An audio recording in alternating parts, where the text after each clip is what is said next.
Hey, this is Misery Loves Company, a weekly social reading series hosted by miserytourism.com.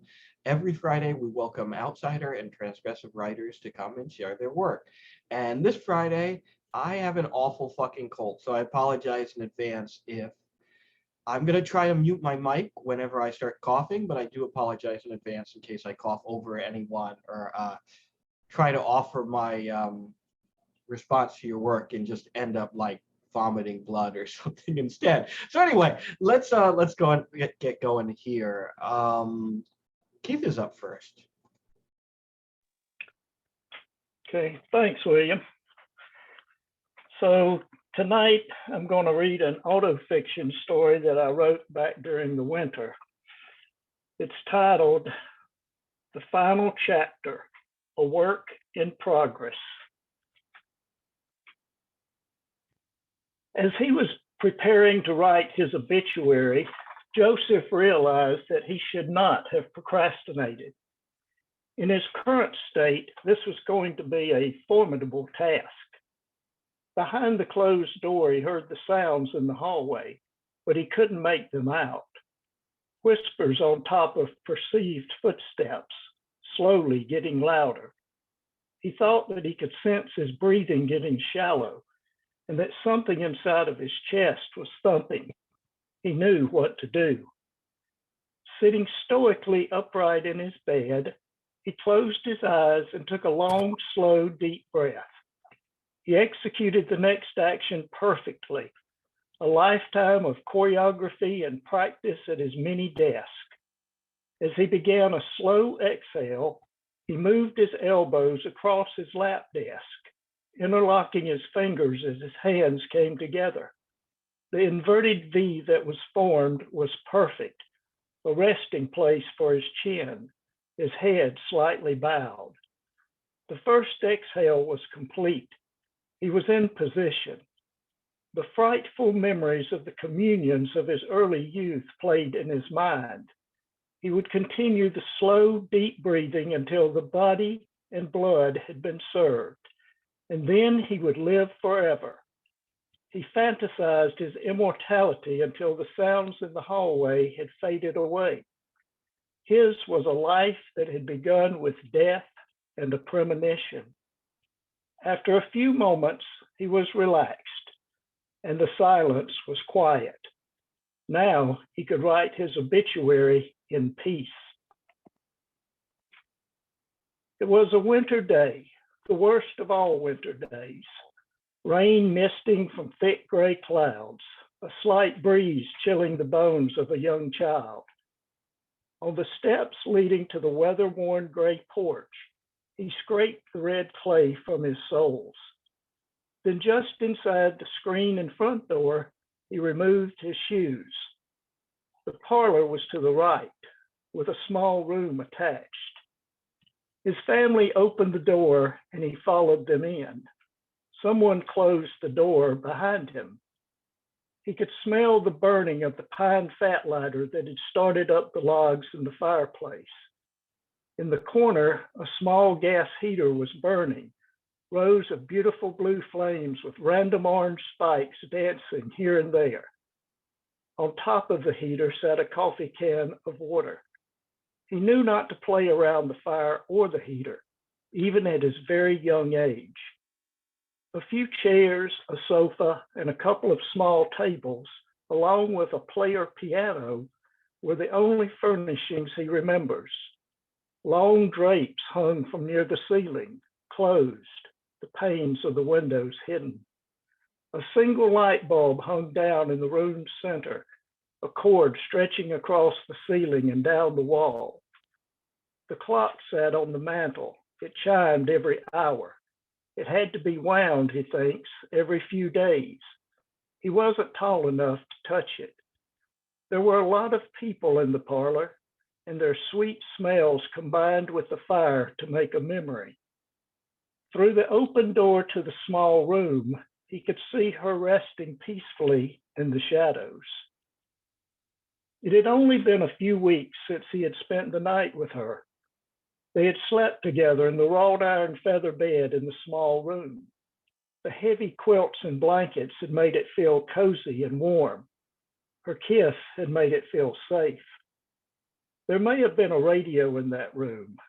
He remembers that they had listened to one, but it may have been in the parlor. He knows for sure that there was no television or idiot box, as his granddaddy called it.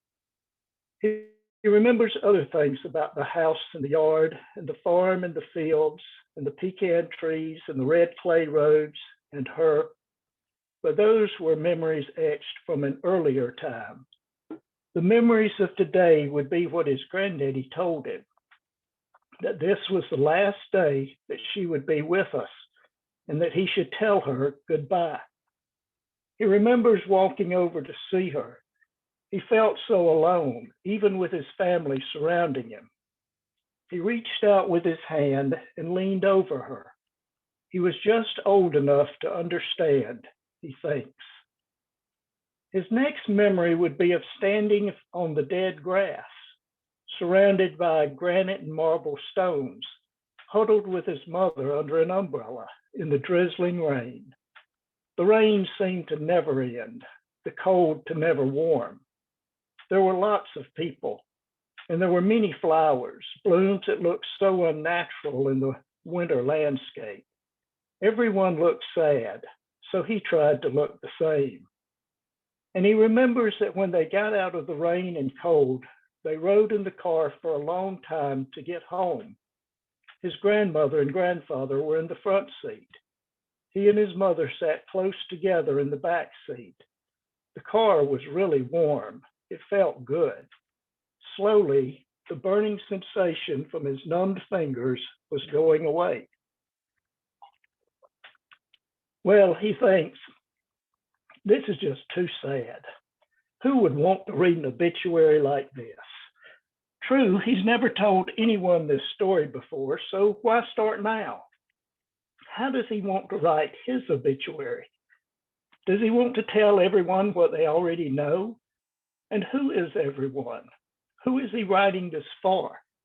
Is it his family, his living friends, his lost friends, his dead friends, the community, the world? To know what to write, he must first know his audience. Otherwise, he's just writing it for himself. And he already knows everything about himself, or so he thinks. It's all so confusing. Back in the days when she had died, and for many years later, no one wrote their own obituary. What has the world come to? Was this a required prerequisite for a glorious celebration of his life? For his questioning thoughts, he could feel the flames of hell lapping at his body. How dare he challenge modern cultural norms? He hears voices in the hallway. He recognizes the sounds of the voices. He knows who is speaking, but he can only make out bits and pieces of what's being said. How did they get there without him hearing a sound, the sound of footsteps? He puts his pen down and slowly directs his ear towards the closed door, slightly turning and moving his head closer to take aim. He listens closely. He hears words, but not sentences. Time, best, better, wishes, suffering, wanted, goodbye. He turns back and picks up his pen. He then draws large X's across his writing, leaving only a small area at the top of the page that is not filled with words and X's. There, in capital letters, he writes one sentence: I love you. He sets his pen down, leans back, puts his hands in his lap, and closes his eyes. The light of his day has turned into his night. He takes a long, slow, deep breath and holds it in, and then he slowly lets it out. His eyes stay closed. He can hear the door open and the whispering voices coming closer, then fading. As he waits in the darkness, his breathing becomes relaxed. He recognizes a sweet smell, then feels the touch of two small hands. He senses a warm breath and soft lips on his cheek. And then he remembers, for the first time, his long forgotten kiss on her cheek in that small room on that misty, chilly day years ago, and how his loving family surrounded him as he quietly cried on her shoulder and said goodbye. He wonders where those memories have been. With closed eyes, he waits anxiously for the tears and the farewell. But he doesn't hear any cries or goodbyes. He doesn't feel any tears. He only remembers feeling the embrace and hearing a young, soft voice whisper in his ear, "I love you, Granddad." Thanks for listening. Keith, that was beautiful. It's such a gentle, intimate story. And what I really loved about this piece, and I'm sorry because I could hear my own voice and I could tell that I'm like it's really fucked at the moment. But sorry. What I really love about this piece though is like the attention to the small details, right? Like the attention that when you're sitting down to write your obituary, your attention to like how your hands are laid and like that just throughout, like there are so many like small, tiny, seemingly insignificant little details of like human life in the story, which is so perfect for a story that's so much about like the tension between life and death. And you really capture in the story like a sensation that I've had like a fair amount in my life, which is like a moment when you're able to like peacefully imagine your own passing instead of having it be a moment of horror. You know, I've had plenty of those too, like the waking up in bed at night in a cold sweat thinking about death, but also like those rare moments when you can really like imagine the peace of death too. And so much, and what is so perfect here in this piece though is you capture like exactly how that feels, not by simply saying it, but by describing like these small actions, these small moments, these small emotions, these small like the breathing in and the breathing out, the being in the room, like all of that stuff comes together to just powerfully evoke that kind of moment of like trying to be at peace with death and trying to reconcile yourself to it. I don't know. It's a fantastic piece, Keith, is what I'm trying to say. Well, thank you, William. I appreciate it. I agree. It's like I don't want to say heartwarming because that's like it's more than that is, but like you read the kind of stuff like if someone read me something by you every night, I probably wouldn't be an edgelord, you know, like it's really good. Like So, That's thanks, a William. I love that. So thank you always so much for sharing. Like it's always an honor that when you're here. that is a really Thank you. good way to put it, Eris. What I was gonna kind of say. It's like heartwarming, but not like I don't know. You just, I'm not gonna say anything because you said it perfectly. But one thing I really like about it is the detail you had there of trying to sell yourself on your own obituary, where you had to sell you still have to be the salesman even on your own obituary. I think it's like that. That's just such a perfect like writing like feels thing or whatever. I guess that's really really good. I love it, and it's got that good mix of that humor and but also the the powerful feels. Thanks, sweetie. Thank you.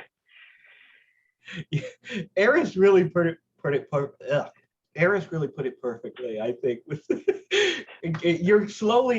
Keith, you're slowly turning all of us towards the light and, and away from the deep darkness of edgelorddom.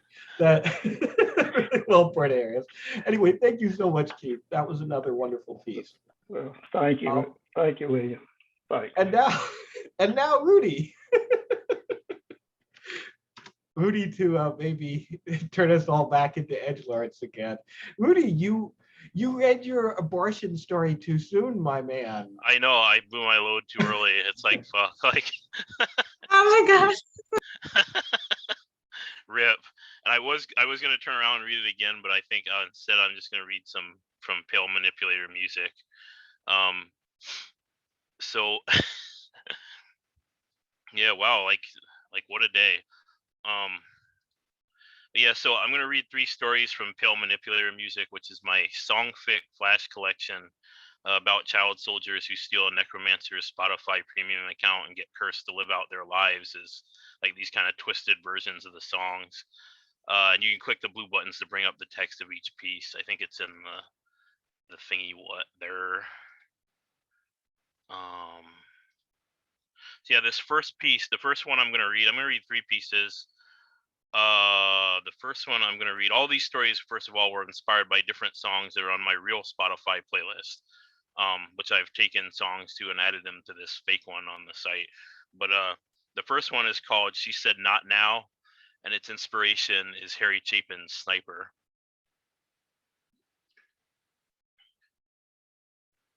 She said, "Not now." August 4th. I do not like Mondays. I do not shiver from fear, only from the breeze. I do not like this new regular army commander. 2 of these are true, and one is becoming true as I drink from the truth serum, which is akin to alchemy in that it helps convert falsehoods to realities. I am passing the serum around like the doctors who don't respect boundaries.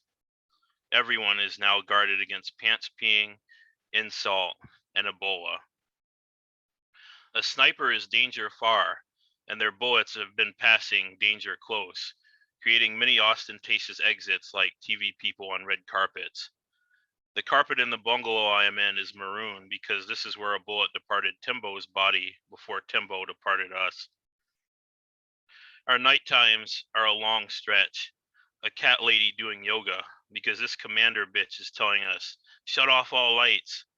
Bullets behave like moths. She is a bookish officer, graying, browning. Josh says that the siege of the great and powerful district fell from her head like lucky stars. We are fortunate for her, he says. I want to rape her, he says also. Regardless, Shadow Puppet Hour is a non-starter with her.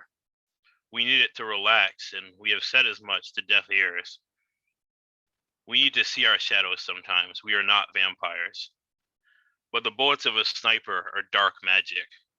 Math, a sorcery known to people other than me, vibrates within them. They are math and moth, I guess.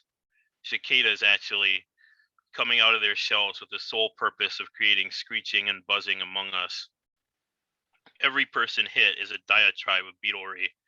Their timely expirings come with questions: why, where, how, which we answer with grieving shots towards distant hills or fists smashed into bungalow walls.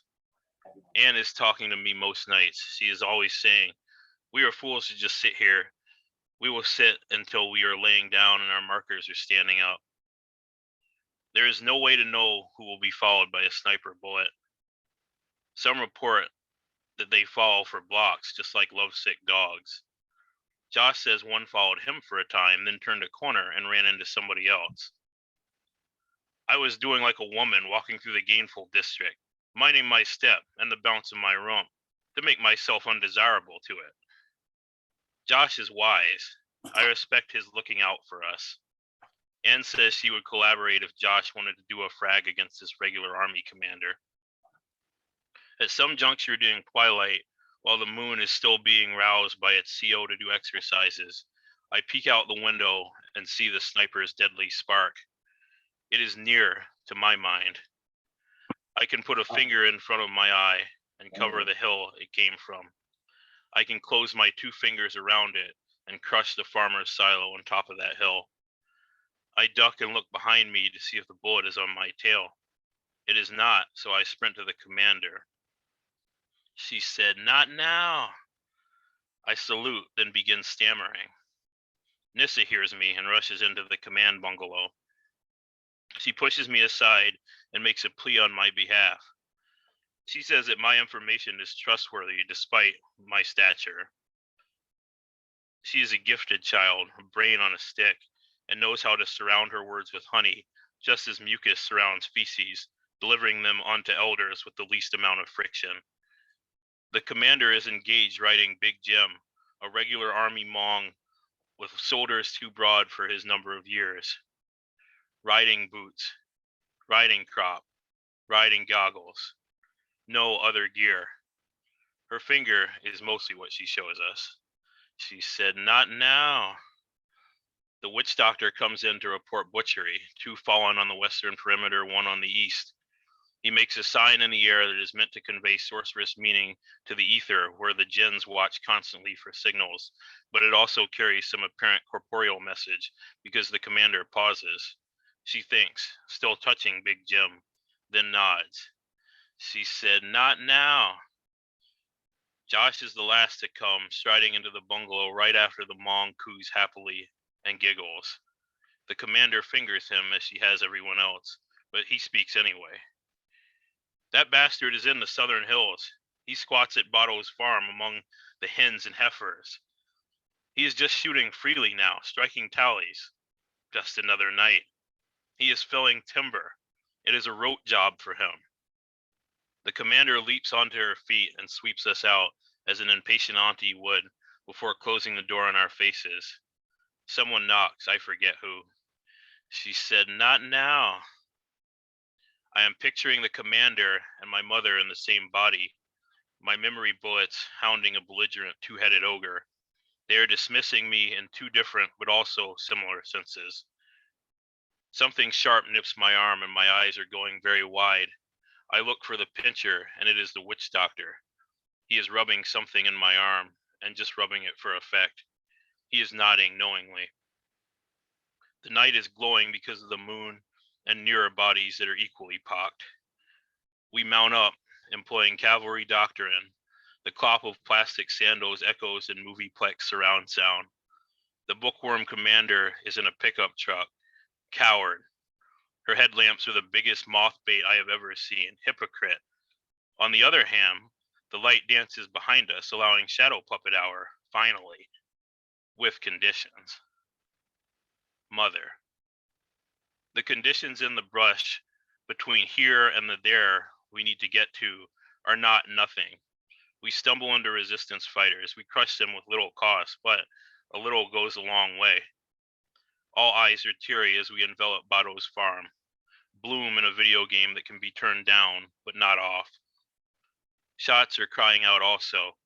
They are becoming more intense, full-on ugly tantrums as we close in. The commander is shouting into a radio, sweat on her brow. We breathe heavier, not at all behind trees, underneath or inside of stumps, rifles clutched. Anne is telling me, "I love you, I swear to the Creator," because there are no atheists in foxholes, and we do not use foxholes anyway, seeing as how we're cavalry.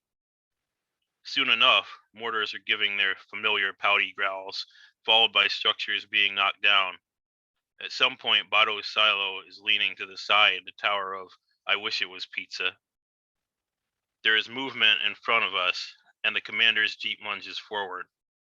Fleeing on shaky legs without the discipline or strength of we is a figure in a folded blue hat. Time, made footloose by the brown, closes the distance between us and him. We are deep into the O-dark when the commander's revolver makes him kneel. His rifle is the biggest I have yet seen. It has electronics and wand-like implements for transmitting math problems to gens. Nissa and Josh are instructed to move it, and this proves difficult because of the thing's size and their extreme curiosity. The sniper is an old one. His gray stubble and toothbrushy mustache matches the gray in the commander's hair. "The world turns," the old man says, as he is tossed against a tree, limp by 2 regulars. "Is that philosophy or ballistics math?" queries the commander, sliding her gun into his open mouth. "The answer, my friend, is blowing in the wind." Some of it gets on me and Anne. She makes a Mr. Yuck face. Josh allows me the credit for finding the sniper. A light up SpongeBob medallion is pinned onto me, batteries included. Everyone is really jello like there's Cosby in their behinds. I had the same thinking. You were just lucky. Am I? You were just trying to kiss up to that bitch of a commander. Am I? You little faggot. You were such a faggot because of your eagle eyes. Am I? So that was the first one. The next one is a little detour. It's inspired by Biba Doobie's song Talk, which is basically a rebellion makeout song, as I can tell. I don't know. So I was wondering how child soldiers do the teenage rebellion phase ever since the movie War Witch / Rebel. I don't know. It just got in my head. So this one is called The Gum on My Shoes. April 20th. My imaginary friend, Bodak, is between me and my rifle. It is Tuesday, Inspection Day Eve, and I am supposed to be cleaning it. Bodak is a girl in a Nirvana t-shirt with high cheekbones. Instead of stripping my rifle, I am stripping Bodak, pulling her t-shirt up forcefully, saying, "Where is your uncle? Where are your father and brother keeping themselves?" She resists, so I strike her, then start into her lower parts. Older ones from my camp and some with no place to go are passing by. Some give me smiles, some have no cognizant expression. Their eyes all stare through Bodak and her struggle. Soon enough, Josh is ringing my ears saying, "You are too old for such foolishness. Where is your rifle? Have you cleaned it?" We are having a debate. He says that Bodak is an unnecessary distraction for me. She exists only in my head, he reminds me. I remind him of cavalry doctrine. I am quoting the finer points of the big one's sermons, heads and what can fit in them, and explaining that he is also in my head. So he shares a space with Bodak. He is caught out, a regiment of foot on an open plain where there is little cover. Josh signals for the witch doctor, a most senior, venerable old one, to come over. He obliges. Before the witch doctor sits, he grabs my weapon and starts to field strip it. He is sticking the bolt into one ear as he parts his ceremonial robes to squat, listening to its stories as he arbitrates for us. The witch doctor asks me, "But would you die for her, this Bodak?" I say yes, and I would kill anyone, even myself, for her. Because I am playing with Josh and with Bodak and with the witch doctor, but only the witch doctor and Bodak are knowing of this. Bodak starts creeping off, believing my hard posture has been compromised by our spirited argumentation. Josh knows he is beaten and throws up his arms. This Western Romeo and Juliet fantasy. You are too rebellious. But we are all rebels, I say, confused. I feel my temperature rising. She is getting away, the witch doctor says, throwing me my rifle. It's clean. I take a firing position and eject slugs from my mind. They crawl down my face into the rifle's chamber and fling themselves at Bodak until she is not moving. I stand to salute the witch doctor, but he is already gone. And the last one I'm going to read is called It Don't Really Matter, and it's inspired by Chinese democracy. I want to do something that was as silly as Chinese democracy, and mostly I think I failed because this took like 3 hours to write, in Chinese democracy was like 14 years or some shit. Like, so yeah, I don't think it'll live up, but yeah, so it don't really matter. August 29th. While doing Tetris on a row of skeleton candidates inside a hole we have dug, Kojak and Ann start griping about the big one's playlist again, saying, "We are hearing nothing but the same 44 songs in our heads 24 hours a day, and we cannot even count to 44 or 24. I tell Anne that if not for her lackluster hacking, we would never have been cursed. She counters, saying if not for my desire to have background sounds all the time, we would have never achieved the idea of stealing a Spotify premium account. The world counters with a cadence of gunfire, people running, birds and bees, and a buzzing botfly wiggling its way into my ear. Kojak is continuing to dig and disappear rows, but has an idea. He wonders, what if we are using our shovels to dig to China, the country of impenetrable walls, porcelain, and Siamese cats who are being themselves, whether you please or don't? We ask only the most pertinent questions. How long will this take? That sounds boring. You are a faggot. Why China?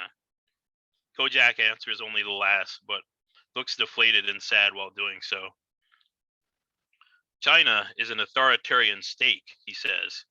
It is not having many of the freedoms we under the big one experience, but also it does not have Spotify.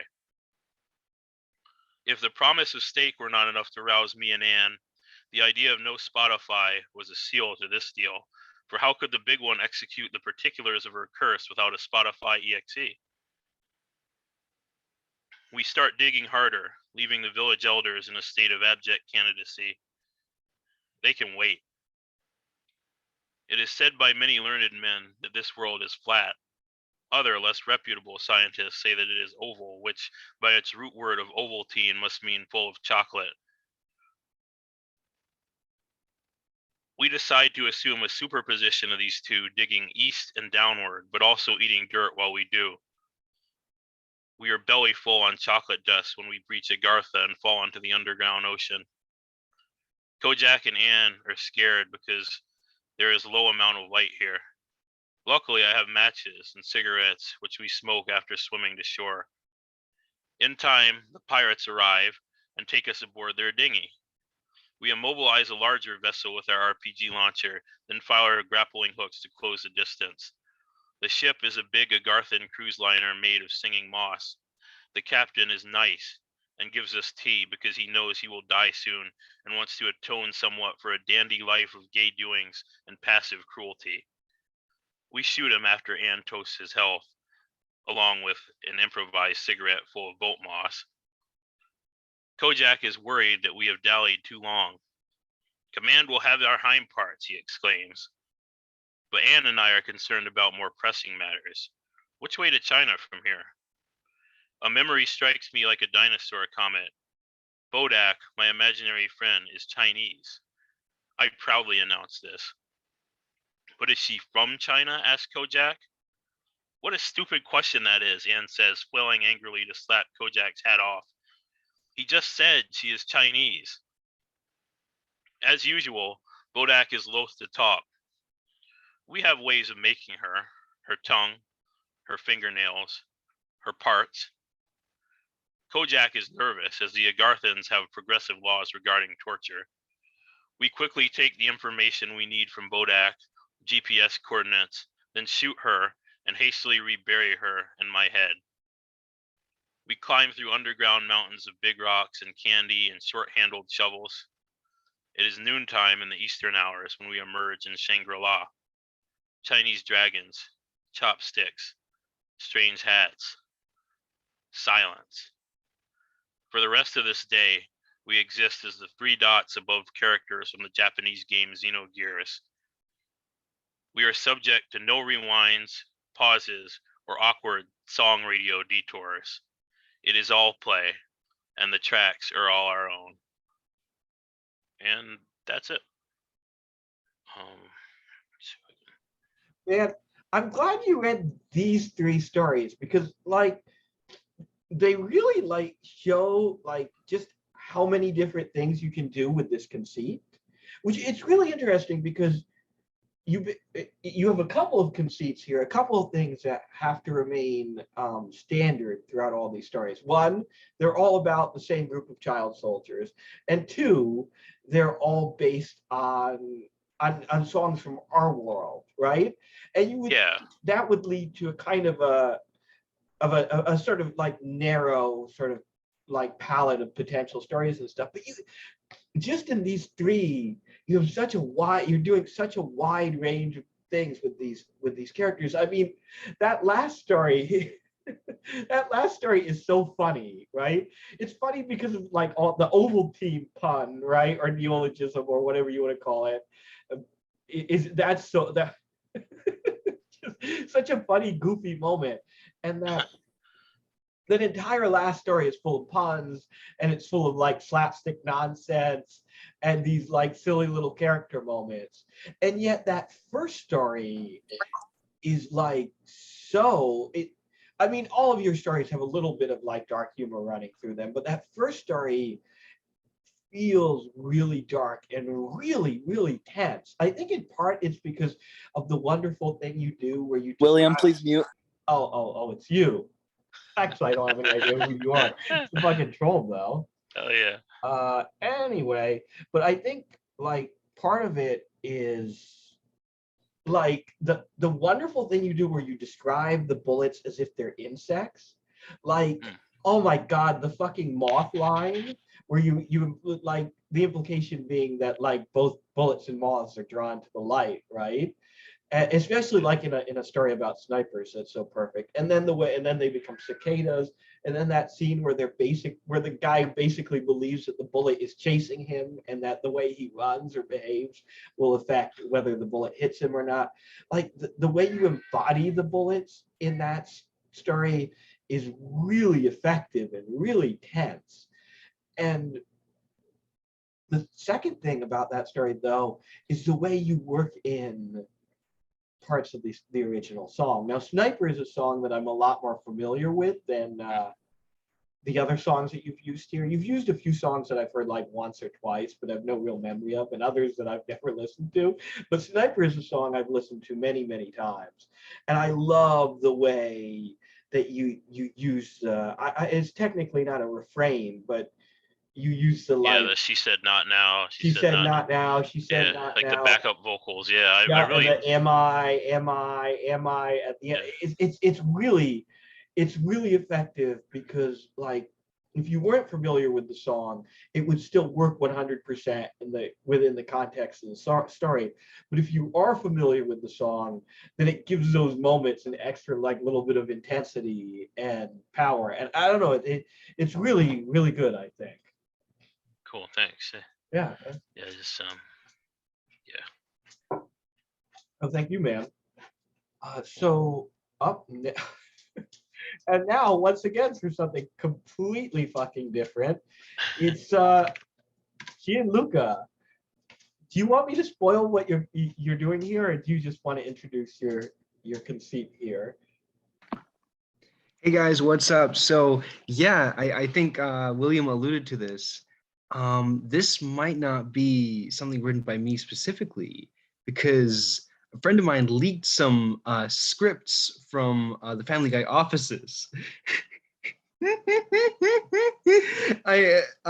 So they're for the episodes Road to Nowhere and the one where the family goes out to eat or something like that, I think. So I'm just gonna like begin reading the first script to you guys. Okay. There's some pretty wacky cameos here. I can kind of see why they weren't made into actual episodes, but yeah. Stewie looking at his phone. Nyanners? I'm not familiar with that name. Let me check the internet. Searches for Nyanners on the internet and pulls up a video of her. Wow, she's a virtual YouTuber? How cool is that? I'm gonna have to check her out later. Later that day, Stewie watching a video of Nyanners.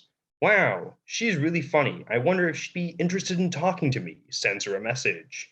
Nyanners, reading Stewie's message. Hi there, I'm Nyanners, a virtual YouTuber from Japan. I'm glad you like my videos. I'd love to talk to you more. Stewie replying to her message. Awesome. I'm Stewie, a talking baby from the TV show Family Guy. It's nice to meet you. Nyanners reading Stewie's message. Nice to meet you too, Stewie.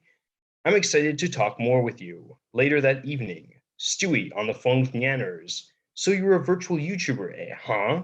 That's really cool. I've always wanted to try something like that. Nyanners on the phone with Stewie. Yeah, it's a lot of fun. I get to interact with my fans and make videos that make people laugh.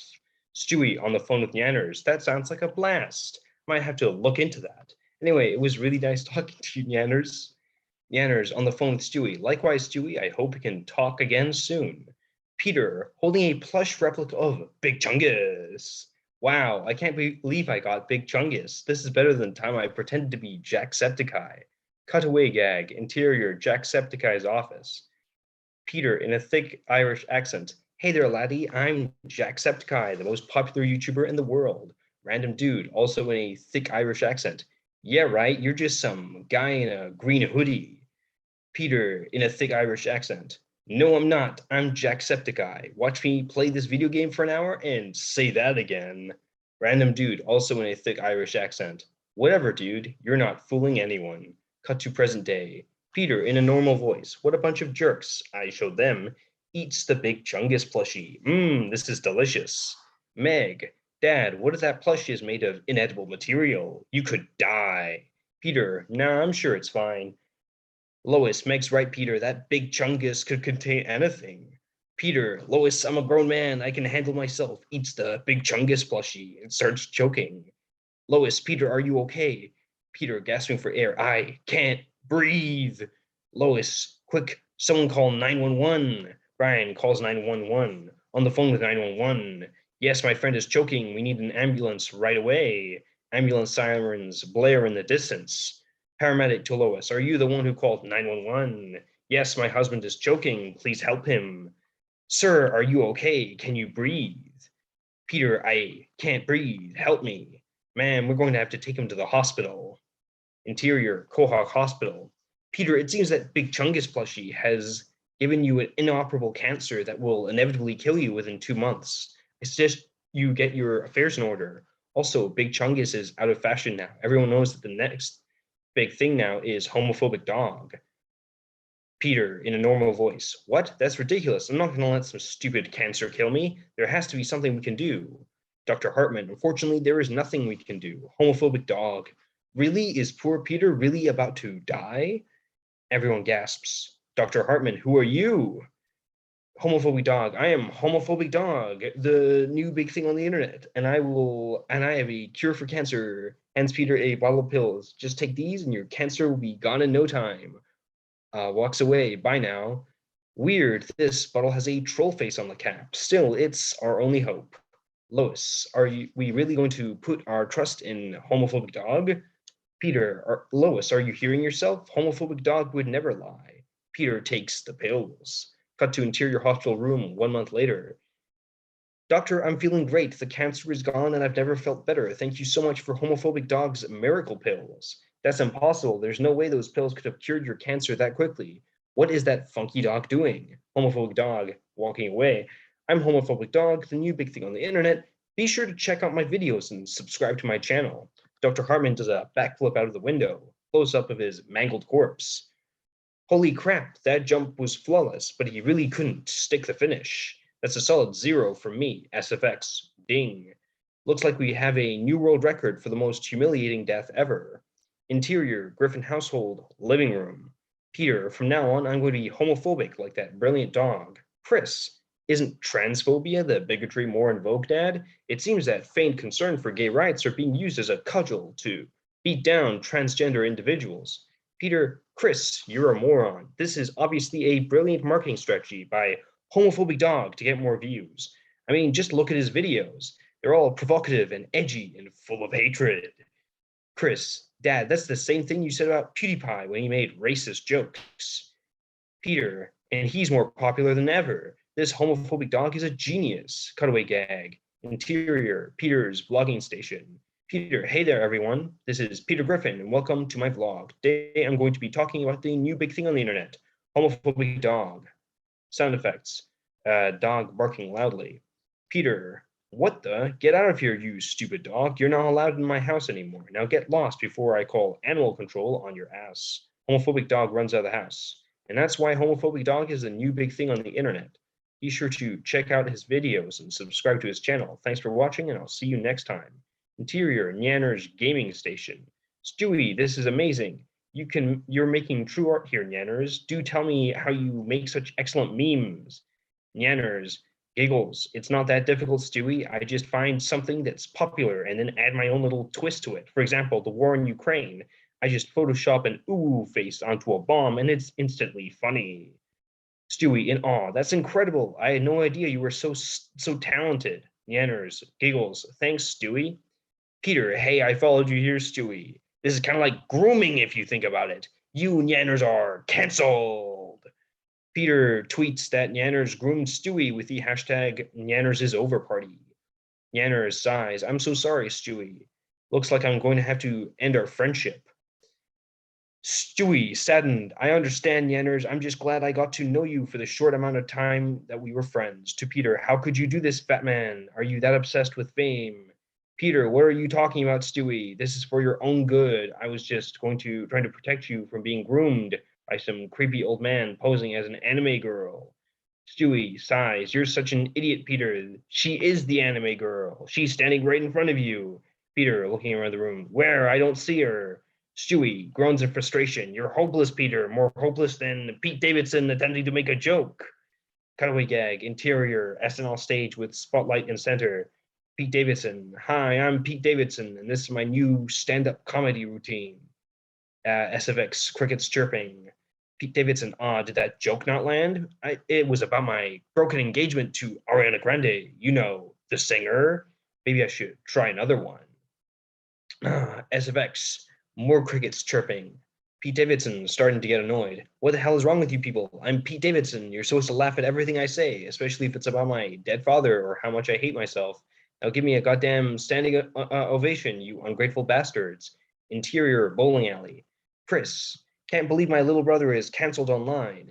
Because of this, I will assassinate homophobic dog. Also, that Pete Davidson joke was mean-spirited. Wow, I mean, I know this show goes hard on people, but Jesus.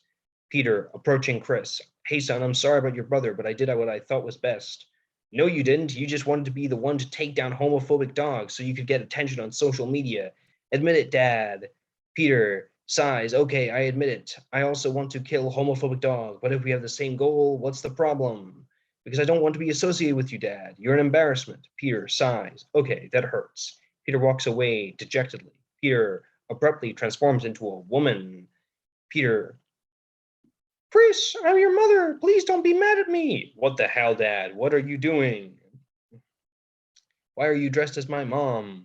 Oh, this old thing? I just thought it would be fun to dress up as a woman for once. You know, like how men dress up as women in movies all the time. It's not a big deal. I don't have time for this, Dad. I have to go kill a homophobic dog. Chris storms out of the bowling alley with his AK-47. Wait, Chris, don't leave me here alone dressed as your mother. Door slams shut. Peter's mother. Peter, is that you? What are you doing dressed as your father? Nothing, Mom. Chris brutally shoots homophobic dog. So long, homophobic dog. You won't be the new big thing on the internet anymore. Body of homophobic dog falls to the floor with a thud. Peter, I guess I have no choice but to be an e-girl now. Cutaway gag. Peter's phone screen displaying Twitter notifications. Stewie Griffin. I can't believe my dad killed homophobic dog. Hashtag RIP homophobic dog. Nyanners. No, my friend Stewie's dad killed homophobic dogs. Sad face. Pete Davidson. Lol. At Stewie Griffin's dad killed homophobic dog. That's hilarious. Hashtag karma. Interior. Griffin household. Julian Gilby. Hey guys, it's Julian Gilby here, director of Reckoning Day and Plastic. Anyway, this is the end of the episode. An atomic bomb will soon drop and bring the apocalypse. Please subscribe to my YouTube channel for more episodes of Plastic, the continuation series. The family explodes! Announcer, this has been an episode of Family Guy. Julian Gilby singing. You're my favorite book. I can't put you down. I finish one page and then I start right back at the beginning again. You take me on wild adventures. Yeah, we never get bored. Ponies and magic, it's also perfect. Plus your singing is sweet as rainbow dashes. I don't care what others say. I know we're meant to be. Twilight Sparkle, will you go out with me? I don't care what the others say. I know we're meant to be. Twilight Sparkle, will you go out with me? You light up my life like the sun in Canterlot. I want to be with you every step of the way. So please say you'll go out with me, Twilight Sparkle. You light up my life like the sun in Canterlot. I want to be with you every step of the way. So please say you'll go out with me, Twilight Sparkle. I don't care what the others say. I know we're meant to be. Twilight Sparkle, will you go out with me? I don't care what others say. I know we're meant to be. Twilight Sparkle, will you go out with me? You're my favorite book. I can't put you down. I finish one page and then start right back at the beginning again. You take me on wild adventures. Yeah, we never get bored. Ponies and magic, it's also perfect. Plus your singing is sweet as rainbow dashes. I don't care what the others say. I know we're meant to be. Twilight Sparkle, will you go out with me? The end. Yeah, all right. I mean, do you guys want to see this? I don't know. Is this too much? No, my dog really liked it. Keep going, Encore. man. Keep going. You got one more.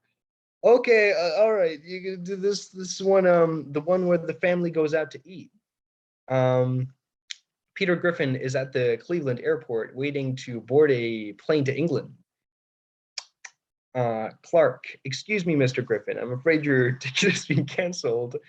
Peter, what? Why? I'm sorry. We've been notified that you're on the no-fly list.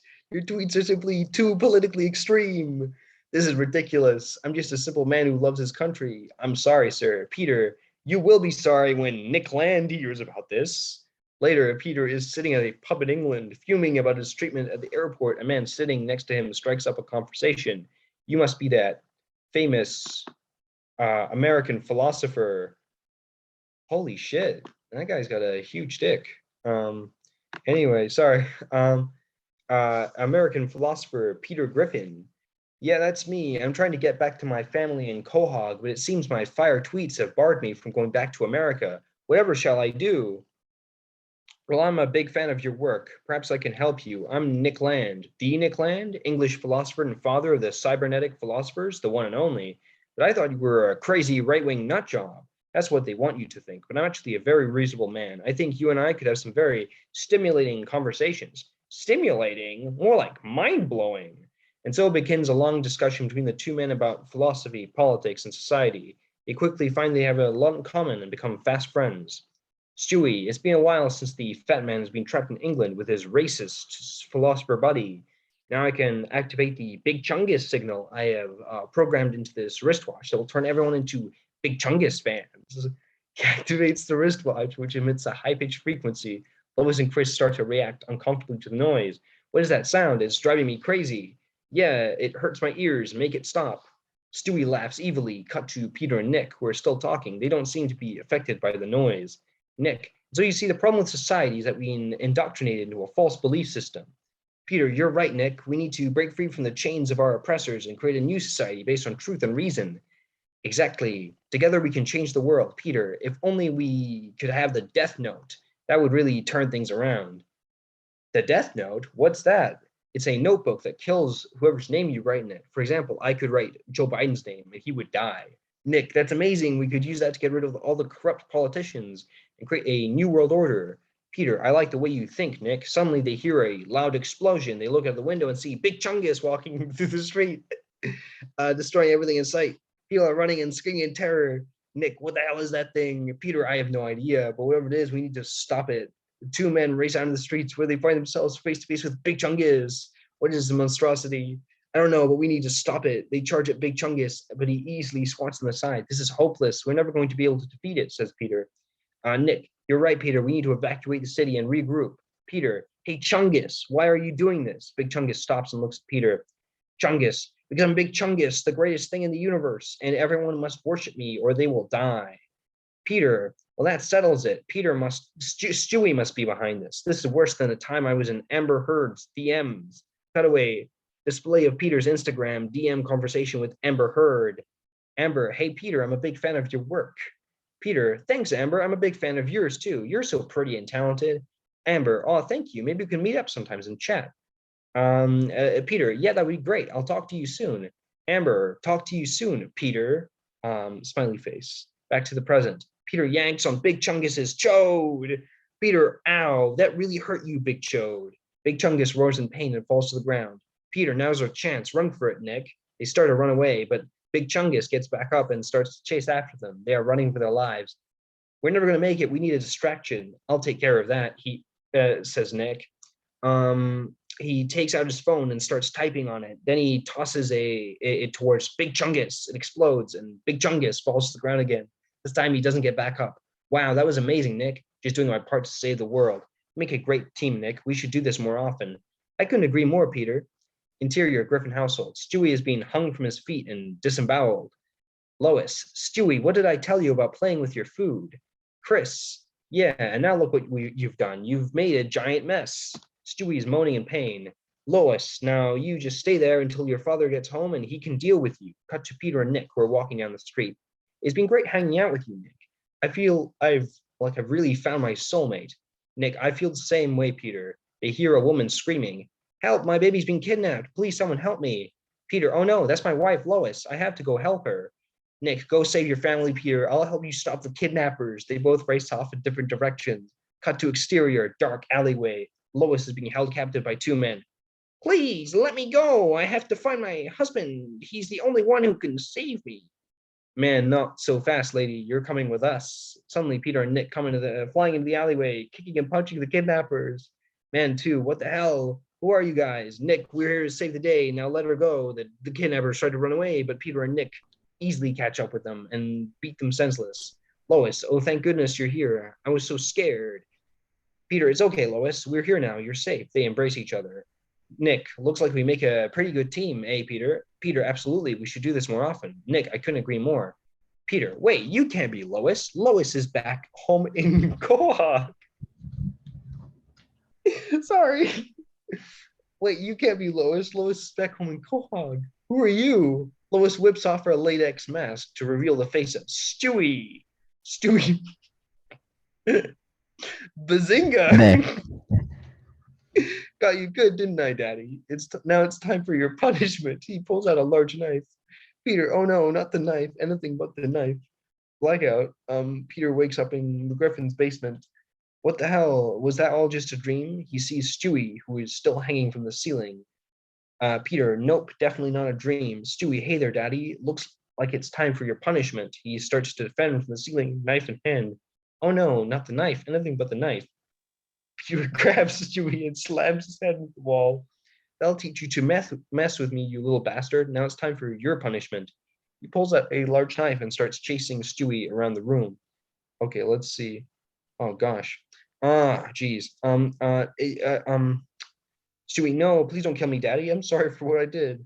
Peter, too late for that, Stewie. You had your chance. Now you die. He corners Stewie and is about to kill him when Lois comes running into the room. Stop it, Peter. What are you doing? I'm teaching Stewie a lesson. You won't be able to mess with me anymore when he's dead. Lois, put that knife down and come upstairs with me. We need to have a talk. But Lois, I was just about to kill him. Now, Peter. She gives him a stern look, and he reluctantly follows her upstairs. Interior, Griffin household, kitchen. Lois and Peter are sitting at table. Lois, Peter, I know you're upset about what Stewie did, but that doesn't give you the right to kill him. Peter, but Lois, he was going to kill me with a knife. I had to defend myself. Lois, Peter, you're not making any sense.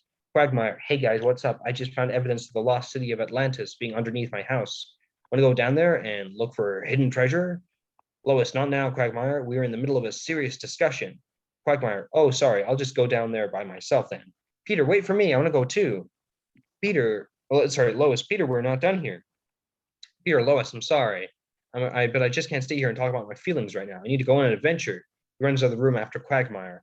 Lois, Peter, come back here. We're not done here yet. Later, Peter and Quagmire are exploring the underground city of Atlantis. Peter, wow, this is amazing. I can't believe we found the lost city of Atlantis. Quagmire, I know. And there's treasure everywhere. We're going to be rich beyond our wildest dreams. Suddenly, they hear a noise coming from further in the cave. They start to walk towards it. And they see something moving in the shadows. Peter, what is that? Quagmire, I don't know. But whatever it is, it doesn't look friendly. They start to back away when the creature comes into the light. They see that it is a giant dragon-like creature. Peter, holy crap, what is that thing? Quagmire, I don't know, but we need to get out of here, now. They start to run away from the creature, which gives chase. They are running for their lives. Peter, we're never going to make it. It's too fast. Quagmire, we need a distraction, something to slow it down. Peter, dragon, don't invest in Bitcoin. The dragon slows down, confused. Quagmire, what the hell are you doing? That's not going to help. We need a real distraction. Now run while I try to think of something. They continue to run while Quagmire tries to think of a distraction. Suddenly he gets an idea. Quagmire, I got it. He takes off his pants and starts running around naked. The dragon is instantly distracted by this and starts to chase after Quagmire. Peter, nice work, Quagmire, and let's get the hell out of here before that thing eats you. They both make a run for it and manage to escape. Peter, oh snap, I found the only copy of Promises Written in Water. He holds up a VHS tape. Quagmire, what the hell is that? Only the most underground independent film ever made. It's practically impossible to find. Quagmire, sounds boring. I'm going home. Slenderman turns up in a pimp outfit. Peter, hey, what's up, Slenderman? Looking sharp. Slenderman, I heard you found the lost city of Atlantis. Peter, yeah, we did. It was amazing. Slenderman, I've been looking for that place for years. I want in on the action. Sorry, Slenderman, but this is our city now. Peter shoots Slenderman, and nobody's going to take it away from us. Interior, Griffin household, kitchen. Lois and Peter are sitting at a table. Lois, I'm glad you're back, Peter. We really need to talk about what happened. I know, Lois. I'm sorry for what I did. I was just so angry and frustrated. I know, Peter, but you can't take your anger out on Stewie like that. It's not healthy. Peter, I know, I'm sorry. I will try to do better. I know you will, Peter. I love you. I love you too, Lois. Peter inserts Promises Written in Water into his VHS player.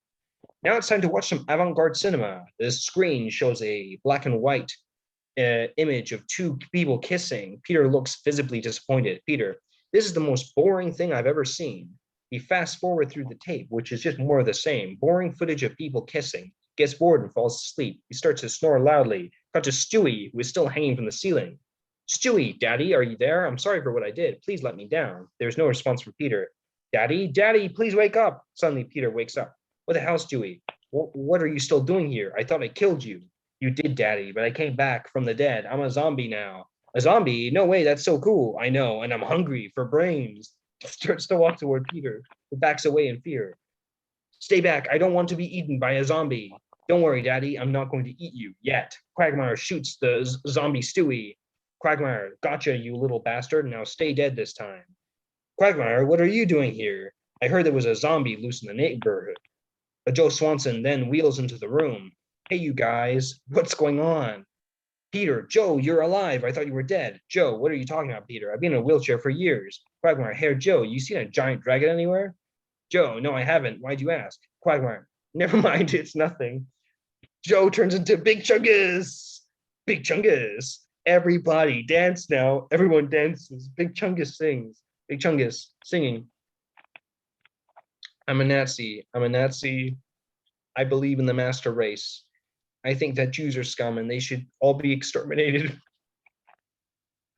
My favorite hobby is making swastikas out of toothpicks and mocking Holocaust survivors on social media. If you're not with us, then you're against us, and we'll make sure you regret it. We're the new generation of Nazis, and we're not going to be stopped, so watch out, Jews and minorities. We're coming for you. You won't be safe anywhere. We'll find you and we'll kill you, just like our Nazi ancestors did.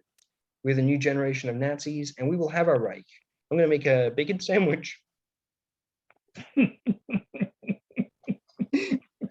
Get myself a Judah fry, and when he's screaming in pain, I'll be laughing at his cries. This is what I live for, bringing back the Nazis. Gonna watch the torturing stream.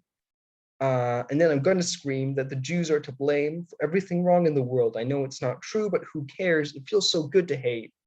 I'm gonna go out and spread my message of hate, and we'll see how long this country lasts once we've taken over. I love farting on yarmulkes and spitting in Jewish food. It makes me feel so superior, and it's just so darned amusing. I'm a Nazi, and I'll always be one proud. The end. Okay, yeah.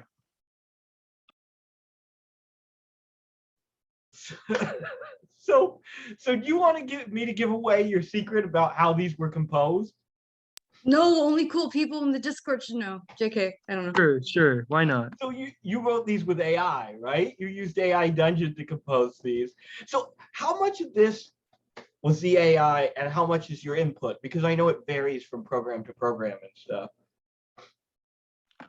A lot of it was honestly like AI, like things like, say, Peter eating the Big Chungus plushie was me. Right. But and the Nazi song at the end only had like a couple inputs from me. So a lot of it was surprisingly the machine.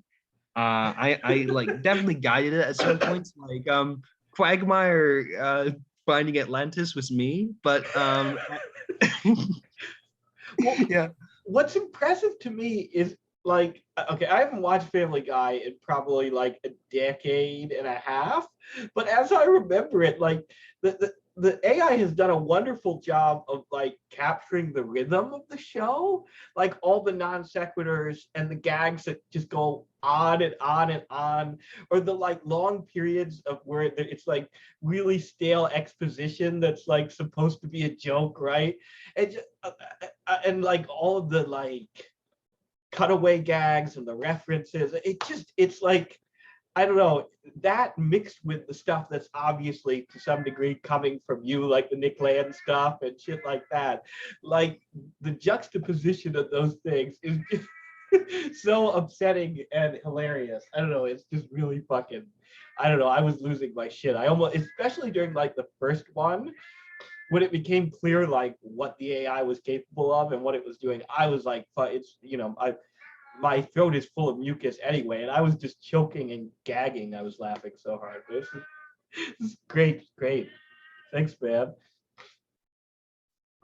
Oh yeah, that was completely insane. And the end, the Nazi part, like holy shit, and the fucking William said, the interludes, like the cutaway gags, like I don't know how much of that did you like prompt it to do that?